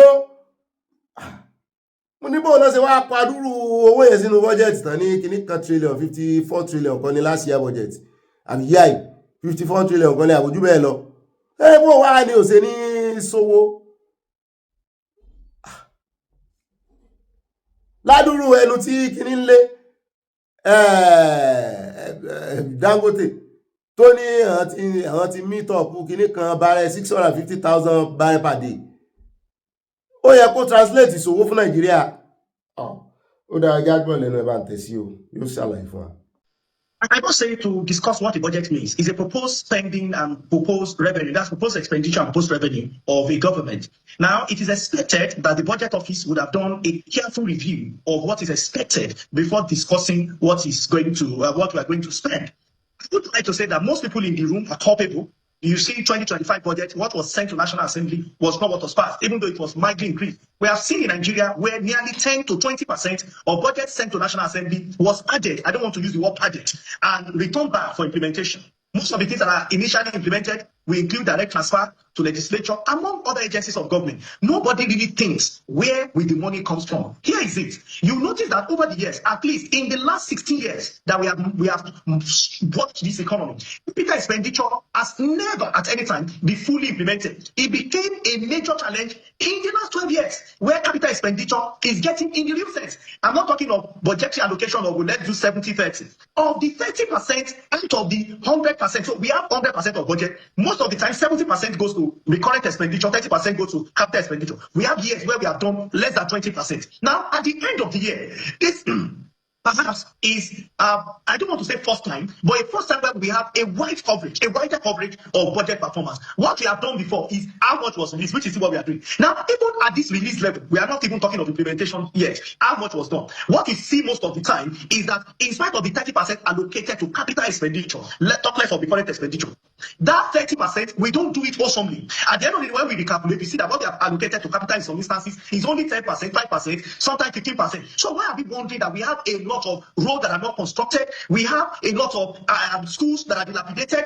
And this is not just federal. States are also culpable. We have a lot of zones that one would have expected that with the kind of revenue we have received, that NNPCL as claim has been realized, and the kind of food that we have sold, why are these things not leading to, why are they not transforming our life and our nation? I saw what the health minister said regarding what got to him, the minister of transport, regarding the percentage that got to him. The question is, how can we have this kind of and a meager amount going to key agencies and expect development of our nation? The answer is we may be daydreaming that will happen. This is what we need to do. We need to wake up. What can we afford? What do we have? How do we boost what we are generating right now, either as direct taxes or indirect taxes, or either as alternative revenue mobilization, so that we can boost what's happening to our economy? The question I have, though, is that we have heard at a time that we have even surpassed our revenue targets. Truly we have. Where did all this money go? For the same 2025, we said we have had a lot of achievements. The question I have today is that why is it that agencies of government that are supposed to receive this revenue are saying that we did not get them? And this is the question National Assembly must ask. Because on one hand, we know that revenue has been generated. I remember that I had this discussion with you on your show when I think the president spoke with some of the CPC members, and when other members had mentioned that revenue has been generated. Today, maybe not today, maybe this is last week, from what is coming out from the National Assembly, it gives a lot of worry to wonder where exactly are this revenue going into. Ó dá ìròyìn yẹn wà fáwọn tó ní interest nínú ẹkọ́nọ́mì Nàìjíríà. Ẹ jẹ́ wá lọ sórí ọ̀rọ̀ ti El-Rufai níbi tá a ti gbọ́ tán sọ wípé wọ́n lọ réèdì ilé rẹ̀ ní lọ́ọ̀yà rẹ̀ àtàwọn olólùfẹ́ rẹ̀ loyalist rẹ̀ ọba kébàjá ìsítà pé kí ló dé ẹ lọ bẹ̀ ní ìsìn lẹ́lẹ̀ bá kan ń bẹ ọbẹ̀ ṣe fún Malami. Mo ní ẹni sùúrù ẹjẹ́ àjọ nǹkan bá bá dé báwọn agbófinró ni wọ́n ti já àwọn agbófinró ni wọ́n lẹ́tọ̀ọ́. Wọ́n ní El-Rufai lawyer protest home raid amid ICPC detention. Wọ́n ní former Kaduna State Governor Nasir El-Rufai on Thursday spent a second night in the custody of the ICPC. Làwọn aráalé rẹ̀ bá bẹ̀rẹ̀ sí ṣe protest pé àwọn onígbà kan wá sílẹ̀kùn rẹ̀ tó bá fẹ́ sáàkì ilé rẹ̀ kan mú dání kẹjọ wá search. El-Rufai was initially detained on Monday by EFCC, so ICPC to take over. Prior to his arrest, El-Rufai had written to ICPC through his lawyers indicating his willingness to honor an invitation wípé ó ti kọ lẹ́tà sí wọn o pé kàn mú ọjọ́ o. Wọ́n ló fi easy náà ni kò ní ìdí pé if the mountain refuse to come to Mohammed will go to the mountain, kò ní ìdí ọjọ́ lè shift ọjọ́ lélẹ̀ tó ti wà lákàtà EFCC tán ti filẹ̀ kó kú mọ́ fi yẹn kó fi mọ́ bọ̀ lọ́dọ̀ àwọn pé kó mọ́ wulẹ̀ rìnrìn ẹ̀ méjì. Ṣùgbọ́n tó jẹ́ mídíà èdè ẹ̀ mú ìwà Adékẹ́yẹ Yorùbá ni ló sọ lórí ẹ̀rọ agbágbé rẹ̀ X wípé the operatives of the ICPC searched the former governor residence on Aso Drive, Abuja. Mo láwọn ICPC lórí search kíní náà bá lọ DSS náà bá lọ. According to him, El-Rufai's lawyer Ubong Akpan condemned the action as unlawful and a violation of due process and fundamental right. The Aso Drive residence of Malam Nasiru El-Rufai was today searched by the ICPC. Ubong Akpan, Malam El-Rufai's lawyer, said, "Olóhùn condemn ẹ̀wọ̀n fọwọ́ sí." Ní ọ̀dà mọ́ pariwo lórí ẹ̀rọ àgbàgbé ẹjẹ́ wá dọ́dọ̀ rẹ̀ náà mọ́kìrì lórí ti arákùnrin kan lecturer ni wọ́n ní wọ́n criticize El-Rufai wọ́n náà adopt ẹ̀ nígbàtí El-Rufai jẹ́ gómìnà wọ́n ti jí gbé lọ wọ́n ti adopt ẹ̀ wọ́n sì ń nawọ́ àbùkù rẹ̀ sí El-Rufai ó tẹ̀yẹ kó náà ó lóun ò mọ̀ sí ó nawọ́ ẹ̀ sí Ganduje mu ni ó dà wọ́n ní DSS invite suspect as wife opens up on Dadiata's abduction kéèsì ti wà nílẹ̀ tí pẹ́ wọ́n síwèé kan o àmọ̀dí tán ṣe síwèé kan o bóyá torí pé El-Rufai wà níjọba ó tún bá Buhari ṣèjọba ní ìsìn wọ́n ṣẹ̀ wá gbọ́rọ̀ lẹ́nu ìyàwó nítorí pé Reno Omokri ó fọ̀rọ̀ wá ìyàwó yẹn lẹ́nu wò ẹni ká pàtó fún Reno Omokri ó dà ṣé mo ránṣẹ́ ẹjẹ́ agbọ́n tó sọ pẹ̀lú tíyàwó rẹ̀ sọ ìyàwó dádì yàtà ẹjẹ́ agbọ́n tíyàwó ẹ̀ sọ tá a bá dé káwá mẹ́nu lé ọ̀rọ̀ tí káwá mẹ́nu lé ibi tó ti kan El-Rufai. Kí ni Alaafin? I want to make you this promise. I've come all the way from California to Kaduna, and I'm giving you my word of honor. If your husband is alive, I will find him and I'll bring him out from wherever he is. But if, God forbid, he's not alive, the people who have done it, I will not rest until they are brought to justice. I'm giving you my word. I will not rest until they are brought to justice. Okay. Now, can you tell Nigerians your name? My name is Khadija Ahmadiani. Are you the wife of the man now known as Dadiata? Yes, I am. And you have children? Yes. And for all these years, because I was talking to them, you wanted them to be on camera, but I said no, because I don't want their faces to be shown. They have not seen their father. All these years, they've not seen their father. Yes, sir. I was talking to your daughter, she goes to school. I was talking to your other daughter, I don't want to call their names on camera. But was your husband taken from this house? Yes, exactly, sir. Now, Malam Nasir El-Rufai, he was on TV and he recently denied having anything to do with your husband. He blamed the former governor of Kano State, Malam Ganduje. And Malam Ganduje said, no, it's not true. It had nothing to do with it. What do you say to that? I pray whoever is in charge of this, we pray one day we come back. We will have something, if it's a lie or not. We pray one day we come back. Inshallah. On Monday, December 23rd, 2019, Bashir El-Rufai, son of former Governor Nasir El-Rufai, at that time his father was governor. Are you aware that on that day, he mocked your husband, he mocked his arrest, he mocked his disappearance? Are you aware of that? No, it's somebody that shows me because I don't have phone that time. Yes. Do you have a phone now? Yes. Okay. Somebody showed it to you. Yes. How did you feel? I feel somehow, I felt bad about it. I can't even express. You felt so bad you couldn't even express. Now, Yes, sir. can you show me the spot where Dadiata was taken from? Because I understand he was taken from the front of that gate. Yes, sir. Let's go there. Let's go there.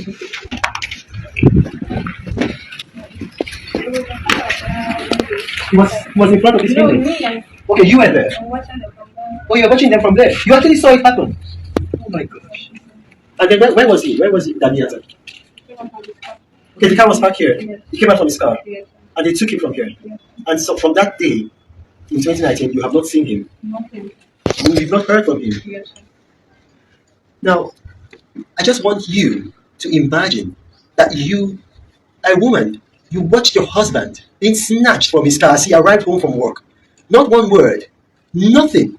And this has gone, this is 7 years now. He hasn't seen his children. She's been left all alone, bereft. Now, I want Nigerians to put pressure on Malam Nasser El-Rufai. Let us know where Dadiyata is. Confess, admit it. Let us know what you have done. Let us know the truth.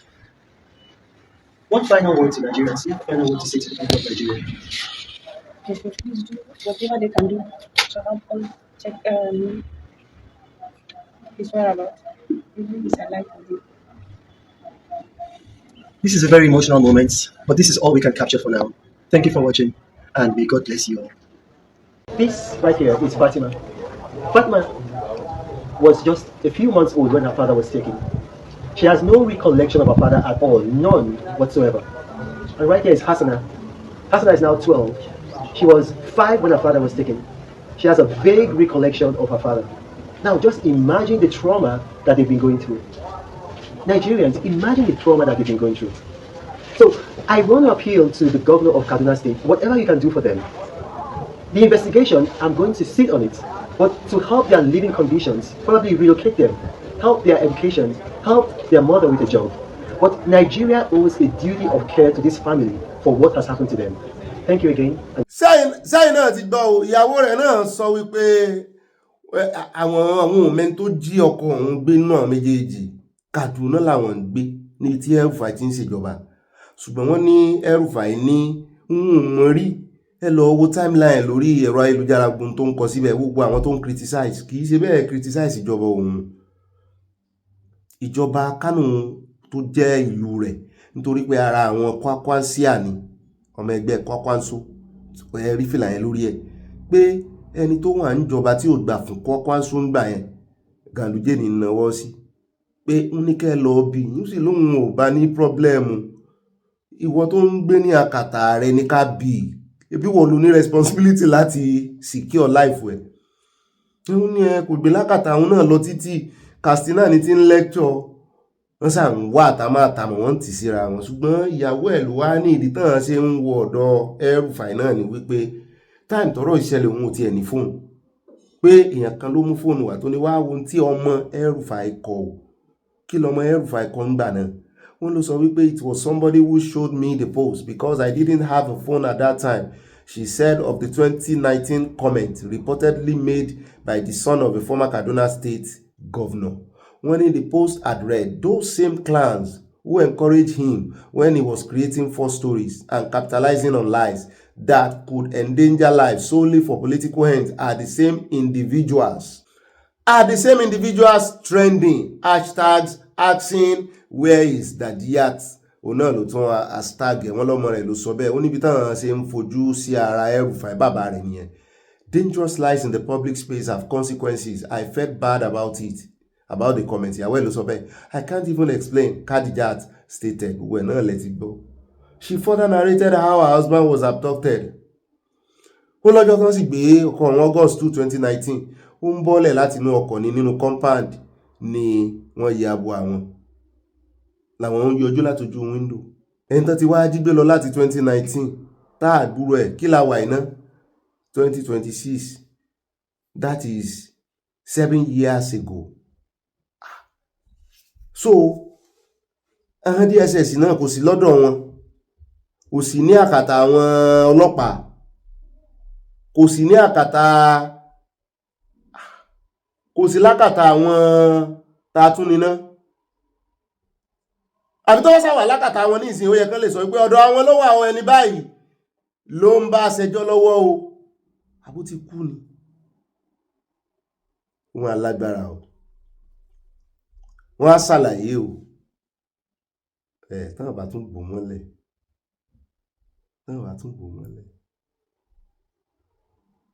pẹ̀lú Jídé náà lọ́nà fẹ́ sọ̀rọ̀ lé lórí ẹ bá ń tẹ̀sí bá a bá ti dé káwa mọ̀ dágbére. ICPC on his part is always looking out for money laundering and all that, so they too have begun drilling him, and the EFCC released him in the night, apparently to ensure that there is no drama, the sort of drama that we saw the other day. Okay. So the EFCC, the DSS actually assisted, and the ICPC called for backup. The DSS stepped in and provided the backup. Okay. Yes, that's why they said, oh, it's DSS. DSS that arrested. But they actually provided backup for the ICPC to be able to effect if he's arrested, put in custody and ask him questions. He's for someone that will come to respect so much. This is really an unfortunate situation because for the DSS now, as far as they are concerned, Nasir El-Rufai has talked himself into trouble. There is a matter of phone tapping. There is a matter of the security, the chemicals that he claimed were being imported. So they are going to be asking questions about that. And we've also heard that the matter of that Diata's, the critic who disappeared, the very critic who disappeared, they also want to ask him questions. Not because they are convinced that El-Rufai that Diata, but he also said that he was aware that the policeman effected his abduction. So apparently they are going to be asking questions about that. Because by our laws, if you are aware of the commission of crime, you have an obligation to report. If you are aware that somebody was tapping the lines of the NSA, you have an obligation to report because it's a crime against the state. If you are aware that somebody effected the abduction of a critic that later disappeared into thin air, you have an obligation to report. So how it comes out of these multiple problems, I don't know, but these are difficult times for the former Kaduna State MSman, and he has to clear his name. He has to clear his name. What's going on there? What he has is a tripod, not 2 legs. He has a case with the EFCC, which was the case filed by the Kaduna State House of Assembly, 432 billion during his tenure between 2015 and 2023. That's EFCC. Yes. For ICPC, it has to do with governance issues when he was minister. Okay, when he was minister of the FCT. Minister of the FCT. So then for DSS, yes. Now for DSS filed its own case on February 16 for unlawful interception of another person's call. Right to privacy. And also for failure to report that he had that somebody intercepted a call, and also as a national security compromise. Okay. So those are the. So he has a case with the FCC, the ICPC, and the DSS. So, and you see, when you live in a glass house, you have to be careful how you throw stones. That is, if you are going to throw it at all. Now, I checked and I saw the report written by the news magazine, of course, where Jide used to work. Monday, 20th of March, 2017, Obasanjo wrote that El-Rufai has a penchant for lying and disloyalty. So because how can you come on national television and say, even if you have more than one head, we are saying it that yes, the national security advisor, yes, I mean, I know somebody who is aware how his phone was tapped and that the person told you, and the person was asking him, I hope you know that this thing is criminal. He said, yes, is the government not doing it to others? So are you government?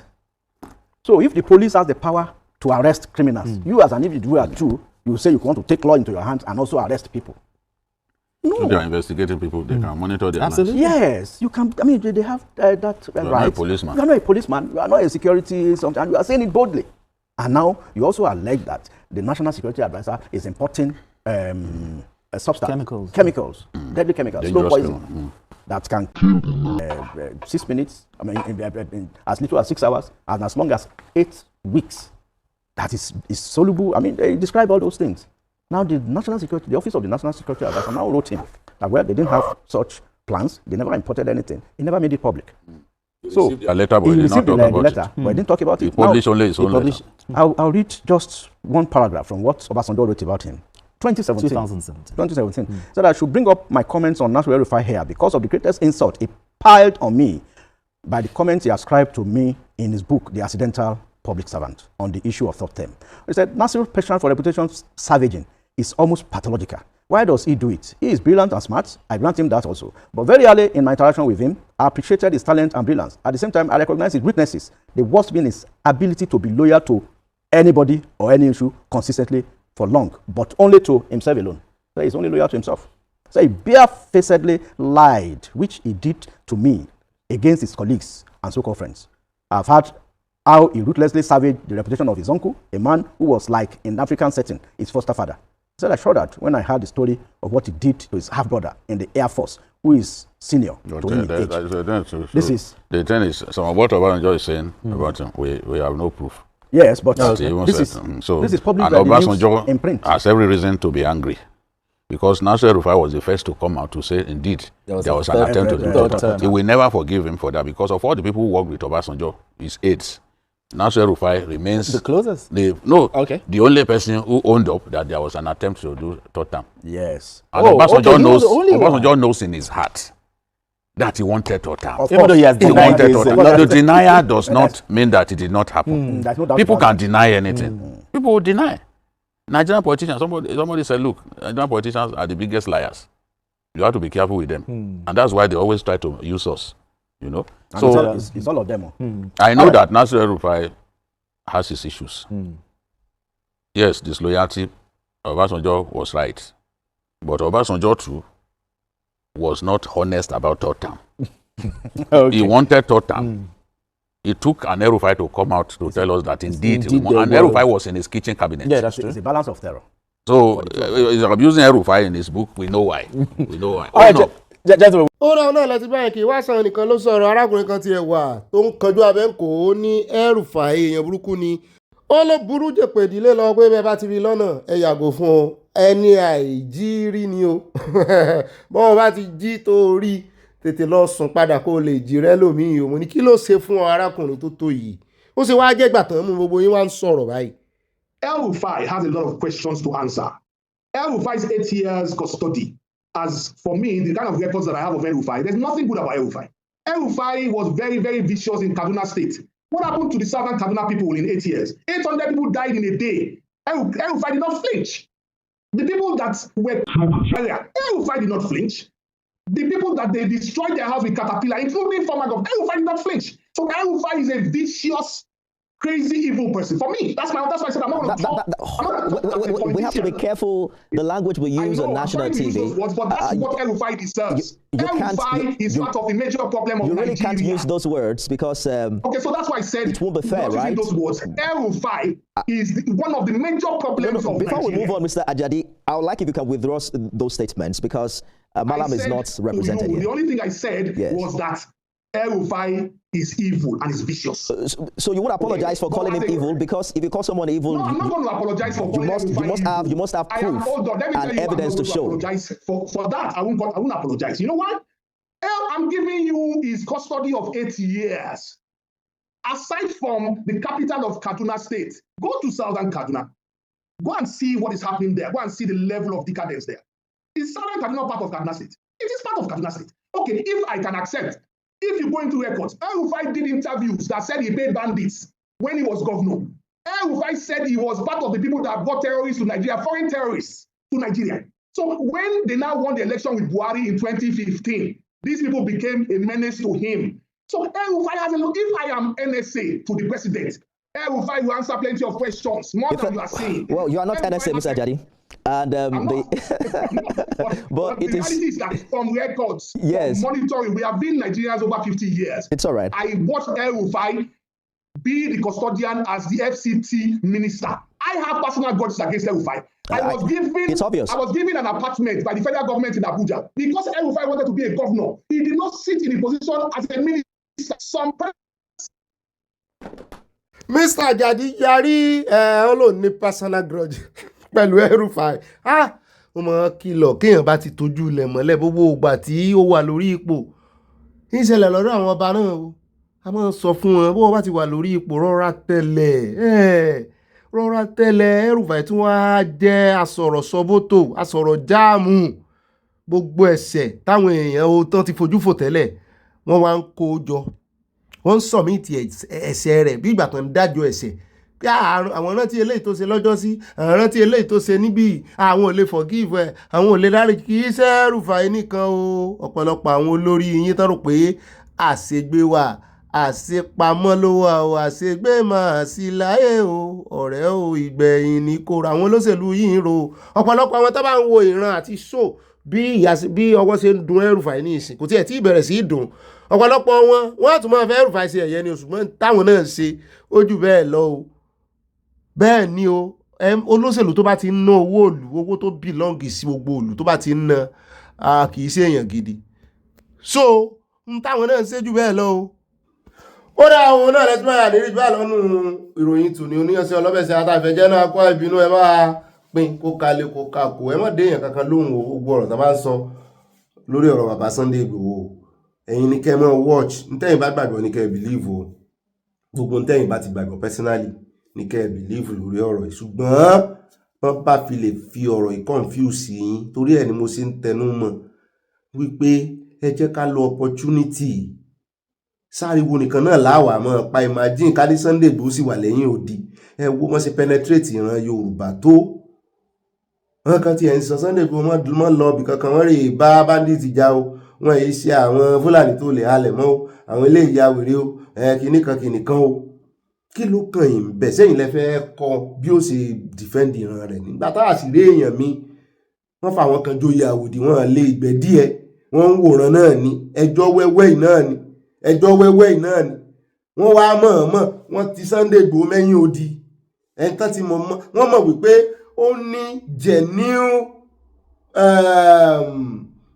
ní genuine motive fún ìran Yorùbá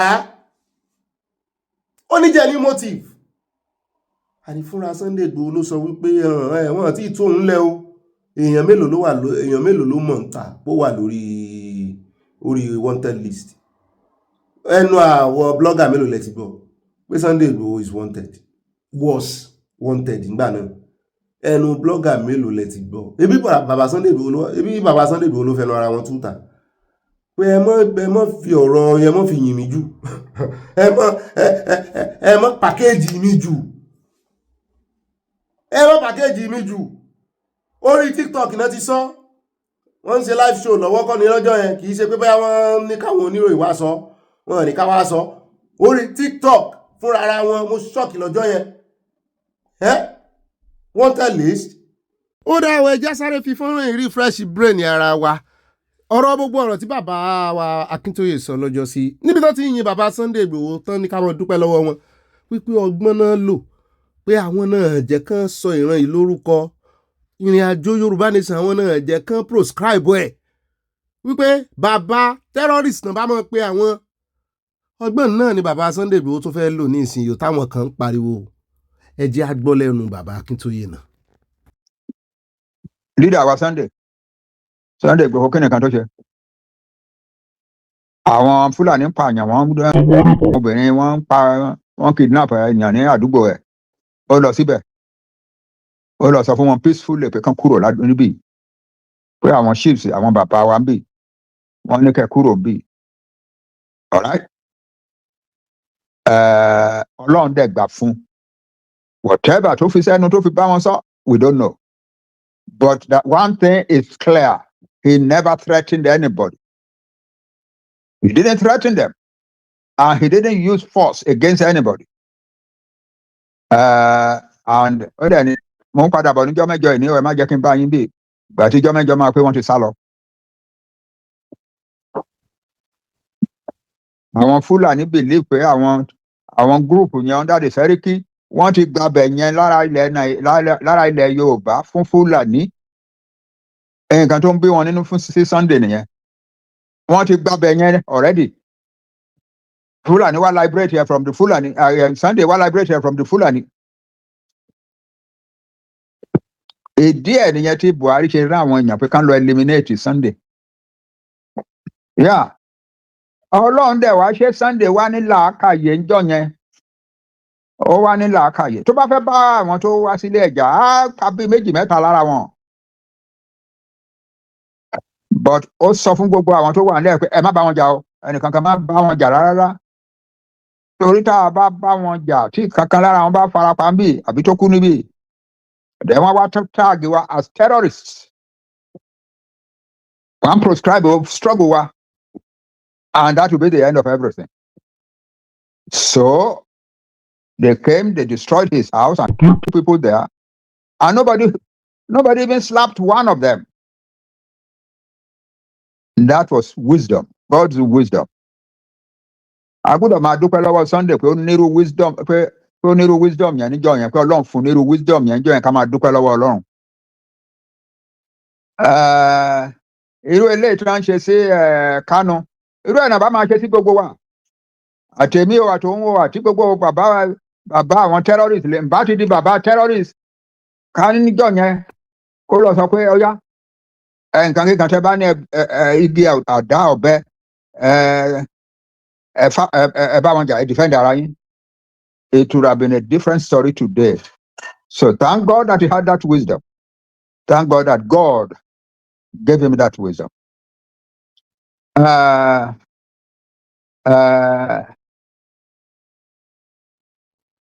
Then Buhari wa lọ kọrúkọ ẹ̀ sí wanted list criminals. Wọ́n wá ní kan close gbogbo bank account here. Then wọ́n lodge a complaint with internet all over, not internet, Interpol all over, with the result that tó ń kọjá lọ ní Benin Republic, Interpol arrest yẹ, Interpol ò mọ kankan. Wọ́n sọ fún wọn wípé ọkùnrin kan wà tó jẹ́ criminal tó ń bọ̀ láti Nàìjíríà, wọ́n dẹ̀ arrest yẹ, wọ́n dẹ̀ hand over sí fún gọ́ọ̀mẹ̀ntì Benin Republic.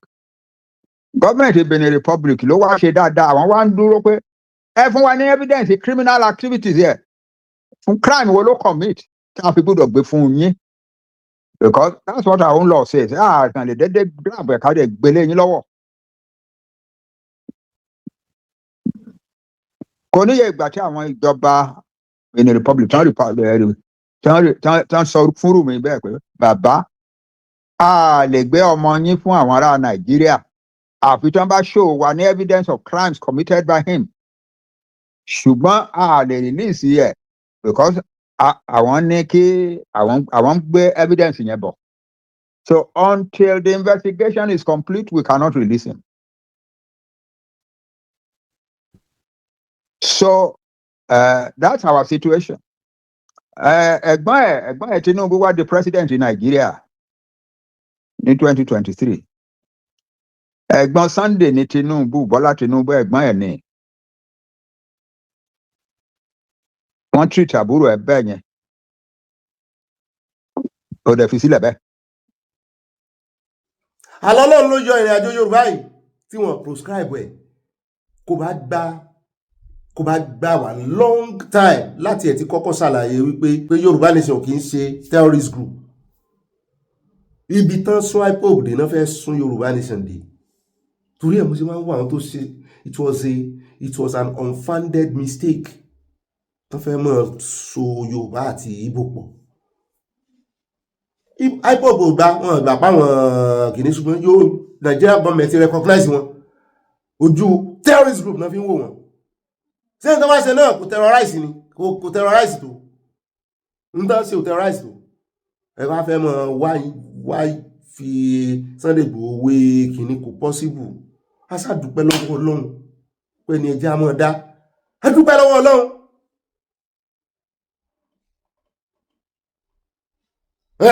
Èèyàn máa sọ ẹnu rẹ̀ ni. Àlọ́jọ́ tí bàbá kan ti sọ lórí ìkànnì jẹ́ sí fìlà tó ní wọ́n bí mo láṣìírí olódòdẹ lọ́wọ́ mo láṣìírí gbogbo ìwà tó wù lẹ́kọ̀ọ́ lọ́wọ́. N ò tiẹ̀ wọ́n yá bàbá yẹn sì wà lórí ìkànnì mọ́ gbàtà wọn ṣe live.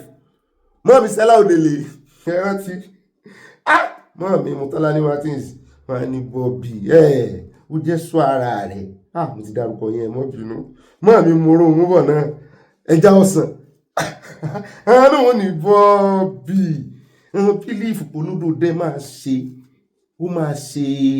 wọ́ndà fún ọ̀ràn Yorùbá pé ó ń dẹ wọ́n ní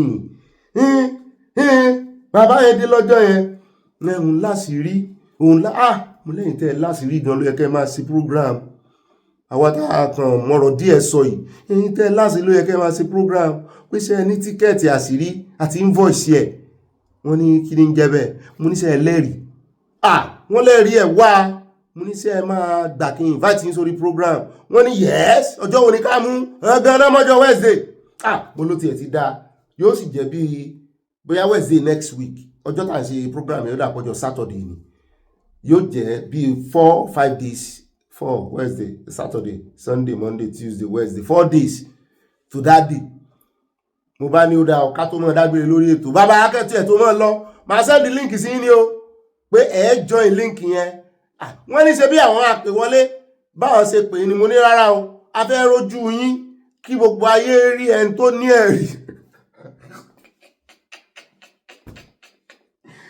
ẹni mo fẹ́ kó bá bàbá ìran wọ́n rojú tèmi ń sọ̀rọ̀ sẹ́mi lẹ́rìí ṣé mo lẹ́rìí ẹ̀ àbí ìsòrí àgbàgbé náà gbogbo wa ti ń gbọ́ ìgbà yẹn náà ń pariwo kí lórúkọ ilé iṣẹ́ tán náà máa tán ní Tinubu àlẹ̀jẹ́ lè ràn lóhun lónìí tán náà wọ́n fi gba owó orílẹ̀ kó nǹkankan wọ́n sàsọ gbogbo ẹ̀ mo ní báwa náà ṣe máa kárì bẹ́yìn bá wá ní ẹ̀rí yóò fi dùn yóò fi lárinrin ẹgbójú yín ta yóò tiẹ̀ fi clear ayé yìí bàbá ní Ogbeni Bobby wọ́n fẹ́ lọ Nàìjíríà next week ó fẹ́ kó bá wọn kán lè gbé àwọn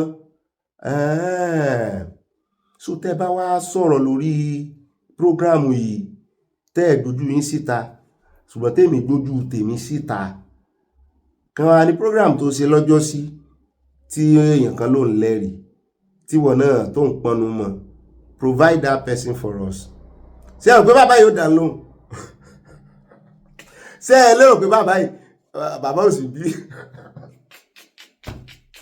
ó ti dàbí ẹ̀yìn tẹ̀gún fi sọ ó nù ó wà ní fúnra rẹ̀ ń brain ọmọ ẹgbẹ́ tí àwọn sọ̀rọ̀sọ̀rọ̀ tó jù ọ lọ àwọn ọ̀gá rẹ̀ àyà ọmọ ẹgbọ́ tó ń sọ wípé tó ń àyájì pé nígbà ni o àsọdógún ni o àsọdọ̀tẹ̀ ni o ìwọ tó sì wóra rẹ tó rí wípé o ní pláànù ogun o mọ pláànù tàn ní wọn ló wà jáde pé ní táwọn tó jù ọ lọ sọ náà ni wọn ló sọ oh my God ṣé tí ẹ wá rí pápánbárí rẹ̀ náà ni pé mo máa sọ̀rọ̀ ẹnu mi nítorí pé mo lọ́ọ̀fù ìran mi mo sì rí pé èèyàn kan ṣoṣo tá a ní èmi ò rí èèyàn mi ju Sunday Igboho lọ ẹni ṣe mi ò rí bàbá wa tó yìí bàbá ni bàbá ń jẹ́ ṣùgbọ́n ẹni tó léwájú kì í sí ìsanwó méjì nìyẹn ló wà o àwọn tó ń ṣiṣẹ́ ṣe ẹ fẹ́ ní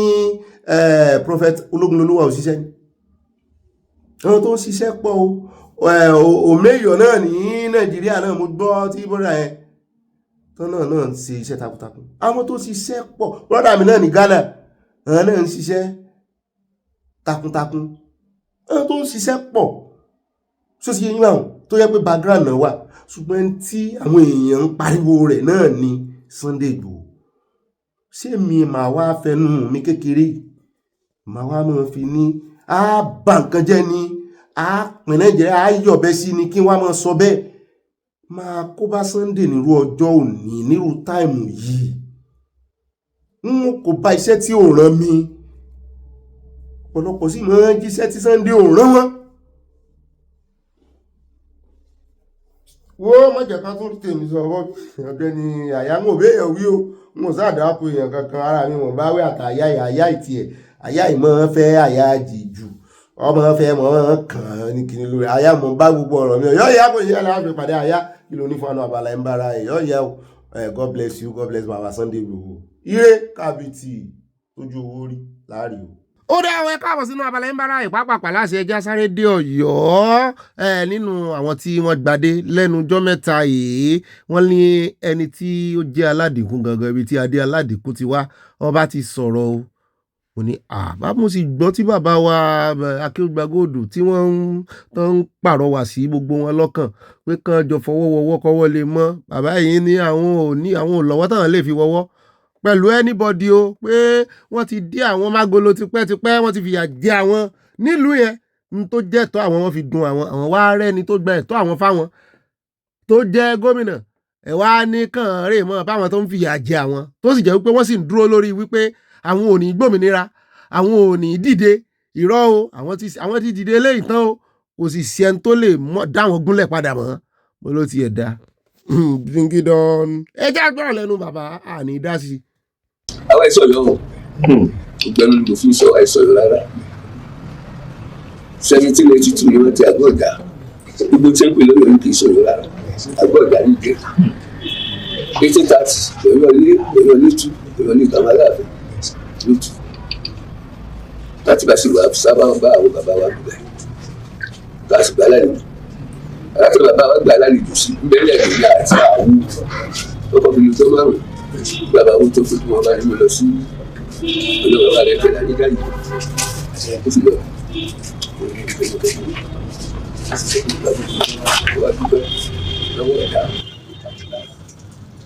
kí la fẹ́ fàyọ gbogbo àwọn aláhoro ẹnìkan ọba kò kún wọn lẹ́rú wá gbà ẹ́ o wọ́n wá bá mi kó lu bàbá là ní wọ́n sì ń ṣe dáadáa pẹ̀lú wa téèjì sí i ètò ìyìnbá náà tọ́ba kan bá sọ fún nǹkan náà kan ẹlẹ́rú tàbí ọ̀nà mọ̀ ọba náà ń jẹnu ẹ̀ níyẹ̀ pẹ̀lú ìṣẹ́rú aláhoro dáadáa ni wọ́n tàjọ wà tí ì ṣe lò ní.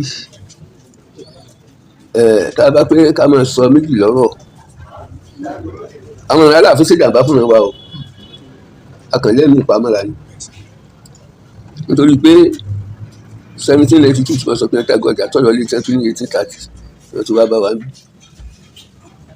àtibá ọjọ́ bá bí 1837 lè táwọn ti lò 52 years nígbà káwọn tó dé wọ́n bá bàbá láti wá lórí ipò ọba ní o torí ọba ọ̀gbájúmọ̀ ń gbà bí baálẹ̀ tí wọ́n bá ń kí wọ́n pè ọmọ baálẹ̀ tó ní ìlú ọmọ àtòsí mọ̀sí ọmọ àtòsí kàṣí sùúrù ní ọmọ kí àwọn bàbá wa tádé sadé ni bàbá wa sì wà nílẹ̀ yàrá gbọ́ tí wọ́n pé ládé Aláàfin adé aládìkún la bàbá Aláàfin ti fi ń sọ bá adé bàbá láti wá ní aládìkún ló bí ọlánsílẹ̀ bí ọ̀dà àtẹlẹ́bù bí òṣèlú nù lẹ́gbẹ́ bọ́yá ń gbà náà a ti tẹ̀lú wa ọ̀rẹ́dì tí gbogbo olóyè wa náà ti wà ń bẹ̀ náà ìlú wa náà ti wà ń bẹ̀ olóyè wa sì lọ bí 18 nígbà tí bàbá wa fi ń bẹ̀ ń gbà ó bẹ̀rẹ̀ lórí àárín àgbò kínní àárín àgbò kejì baálé àgbẹ̀ kínní baálé àgbẹ̀ kejì balógun kínní balógun kejì àṣìpadẹ̀ ìkọlábà ìpẹ̀kùn gbàdá kúlúdú àṣọlọ ọlọ́bẹ̀ báwọn bẹ̀tì nílẹ̀ tó ní tọ́mọ ọba mi ti di olóyè mi ti di 28 méjìdínlọ́gbọ̀n 28 ọtí ọjọ́ baálẹ̀ fọ́tò wọn wà mẹ́ fọ́tò wọn kún bẹ́ẹ̀ tọ́jú pé gbogbo gba àwọn bàbá wa fi kálukú délẹ̀ kálukú kọ̀ọ̀kan lọ ṣùgbọ́n tó ní wàá ní pé nígbà tí àwọn bàbá wa ń bẹ láti bàjẹ́ wọn ò fi hàn síbi tá a ti sọ síbi wọn bá gbàgbé lọ́wọ́ wọn wọ́n ti ẹ̀ sókè ọjà báyìí ẹ bá wò ó sìn ilẹ̀ tọ́ka kí màá nìyí tọ́ka lọ́ra ní tọ́ka mẹ́ta tó báyìí ní ìlú lọ nísìn torí pé òde wọn gba ìlú lọ́wọ́ àwọn ọmọ wa tí wọ́n ń pè ní ẹ̀fúnrúkú tó fi Àtìbà lọ́gàdì bàbá wa kò dé sọ́dọ̀ Aláàfin nítorí pé ogun lílọ kò dé kọ́mọ ọ̀dà ó tètè dàgbà lẹ́yìn ikú Ọ̀jà Àtẹlẹ́bú ó ti di 257 years tẹ́ ti gba ipò ọlápò lọ́wọ́ ọ̀rẹ́ wa Ọlọ́run tó wá dá wa padà Ọlọ́run tó dá padà bẹ́ẹ̀ 257 years ló ti dá àwọn Aláàfin inú ibi tí wọ́n wà inú òkú bàbá wa ni inú òkú bàbá láti wá nínú ààfin wọn òkòtò kòtò tí a fi gbé pẹ̀ta tí a gbé sápẹ̀ tí mo lè máa fún yìí ìyẹn yí ọkọ rẹ̀ fún pé kòtò ní gbogbo Ọlọ́run a sì dúpẹ́ pé gbogbo nǹkan ọmọ padà láìpẹ́ aládé nìran tiwa o láti ọba àtẹlà wa tiwa àwọ̀ wà látọ̀nà ní a sì láwọn ìdílé tí ń sin adé yẹn fún wa títí èdè onítàn ìdílé nìkan ti gbòòrò tí ń sin adé yẹn babaláwa tó náà ni pé ká bá pé ká mọ̀ sọ̀lọ̀ ni wọ́n gbà yín lásìkò lórí ayélujára ni wọ́n ti yí oyè wa sásìpa lẹ́yìn ìgbà tó jà kú tán baálẹ̀ ni ó sì dádé ẹlẹ́gbọ́n àbúrò rẹ̀ òun náà sì dáadé ṣùgbọ́n nígbà tó lórí ayélujá wọn kàn fi jẹ mọ́gàjì kó tó di pé wọ́n yí oyè wa sásìpà àwọn sásìpà rárá àsìpò níyà kò ní bàbá náà rẹ̀ wá ilé jíjẹ lásán ni. ṣùgbọ́n wọn kọ́kọ́ jẹ baálẹ̀ ayélujá ọ̀já lọ́kọ́ jẹ baálẹ̀ lágọ̀ọ́ ọ̀já yìí ìgbà tó kú ọ̀gá gbogbo kàlẹ́ ẹlẹ́bù ogun gbọdọ̀ kú bẹ́ẹ̀ kó tó di pẹ́lẹ́bù àbúrò rẹ̀ ọjà ilé baálẹ̀ lòun náà tó jẹ lórí ayélujá nígbà táti ìbàjọba tán tó wá gbọ́n bàbá wa wípé tó ń bàjọba tán òun padà lọ Ọ̀yọ́ ilé tàbí kó wọn padà sí Ìgbòho nígbà ìjọba tán ni ọlọ́mọ lọ́wọ́ adúró sílùú bàbá tiwa gbogbo nǹkan ìṣẹ̀ǹbáyé pátá àwa la ní. ẹbí àwọn nǹkan ìṣẹ̀ǹbáyé wo ló wà nílùú Àkọ́jà. sọ̀rọ̀ bẹ́ẹ̀ bàbá wa wọlé sí gbogbo sọ̀rọ̀ náà sí Ìbàdàn ni agídán tí wọ́n gbé máa bọ̀ fálẹ̀ ọ̀dọ́ tó bá di ní oṣù kẹrin gbogbo abaláwo tí wọ́n bẹ́ẹ̀ ni wọ́n lọ agídán wọ́n lọ bọ̀ fáfún wa mẹ́ òkè ọbọ ọ wà tọ́jà pé bẹ́ẹ̀rùn ti wọ̀ ọ́yẹ́ tó ní ọ̀gbẹ́lọ̀ tán nínú kòkò tán rí mẹ́bẹ́ ọ wà dòní ní ìlà fẹ́ rí amúdé bẹ́ẹ̀ ní igún ọdún àwa la ní ẹgbẹ́ àsìkò àwọn oṣù kẹwàá làwọn ń ṣe tí wọ́n máa bọ̀gún gbogbo àwọn wà lójú ìta wa títí tí wọ́n ṣe lówó bẹ̀ẹ́ tí a ti rí ní ọ̀nà tí ń dára gbà lọ àwọn oṣù kan wà takọ́tabo ọ̀kan wà ní Sàkútù ọ̀kan wà lóde àṣà gbogbo nǹkan tí òṣàlá ọ̀la ní gbogbo nǹkan báńbáńbáńbáń ọ̀la ní orí náà ní pé kò sí kankan tí wọ́n mú wá wọn ò mú kankan délẹ̀ yìí ẹni tó tiẹ̀ jẹ́ pógun ló tùlù wọn tí wọ́n sábà sí èdè ní abẹ́ mú lọ wọn mú kankan wá o a sì dáhùn aláàlá wa mọ̀ àwọn Ògbómọ̀ṣọ́ àjọpàlà lórí ọba abúlékò ìpàlà abásẹ́yìn pàlà abúlódóńgbò ìpàlà abá akébí olọ́ra pàlà abá akímọ̀ràn ní pàlà abaláwẹ́ pàlà àsìbálájà wà pàlà gbòòlì Aláàfin wà òní kankan ṣùgbọ́n wọ́n mú ọgbà àlùmọ̀ nkọ́rọ́ ẹ̀ wọ́n fi gbọ́lá kúrò lọ́rùn tiwa bọ́lọ̀ ti dọ́là náà padà báyìí. àyà ni kò ní ìdí kí bàbá ìṣe lọ yunifásitì kan tó gba oyè ọ̀jọ̀gbọ́n o pé ọ̀jọ̀gbọ́n ni wọ́n gbogbo nǹkan pátápátá náà mọ̀ ń lu yẹn kọ́lọ̀ ń jẹ́ kọjọ́ wọn dalẹ̀ ṣùgbọ́n lórí gbogbo ọ̀rọ̀ kí tó wá sọ ìwọ́n láwọn arọ́yọ̀ ń bínú gan-an wípé wọ́n rò pé ọwọ́ àlàáfíà náà máa gbé wà mọ́ ní bóun náà sì gbọ́ wà àlàáfíà wà tán mọ̀ wípé ẹ tún ti gbẹ́jọ́ lọ ilé ẹjọ́ náà fẹ́ kí ìran àwọn dórí oyè wọn tán tó sì jẹ́ pé àwọn làwọn nílùú ó dáa o yóò yẹ owó akọ̀nìyàlẹ̀ àwọn òní nǹkan kan tá a fẹ́ sọ lé lórí mọ́ ṣùgbọ́n bàbá yìí ò ṣetán àti bá àwọn tí wọ́n fi torí ojú ọ̀tá náà fi ń wọ àwọn arọ́yọ̀ báyìí wọ́n ṣetán àti bọ́n ṣepọ̀ rárá kó ní kálukú kó ṣe kíni kó rìn lọ́tọ̀ọ̀tọ̀ ni bàbá yìí fi ṣe kódà ilẹ̀ Yorùbá ò ní bàjẹ́ o tòódó àná ò ní dàrú láṣẹ Ọlọ́run tó rà àwọn ọmọ méjèèjì pọ̀ báyìí ni àwọn olùyà wọ́n pọ̀ nínú ìran yìí wọ́n fẹ́ ya àlàáfíà wa ṣùgbọ́n Ọlọ́run ò ní gbà fún wọn láṣẹ Ọlọ́run Èdùmàrè àwọn ọmọ ọkọ ká mọ̀ wọra wọn ràn o àwọn tá a pè lólùyà ẹ̀ àwọn lọ́ máa lè o àwọn náà ti gbédè wa tán bí sí àárín wa ṣùgbọ́n ẹ̀jẹ̀ wa kọ́ ló ń rọ̀nù nínú san wọn. fún iléeṣẹ́ tó wá ṣe ìfọ̀rọ̀wérọ̀ yìí orí Almond FM ni mo ti rí agbẹ́kùndùsì fún yín o àfún yín kírẹ́dìtì yín o.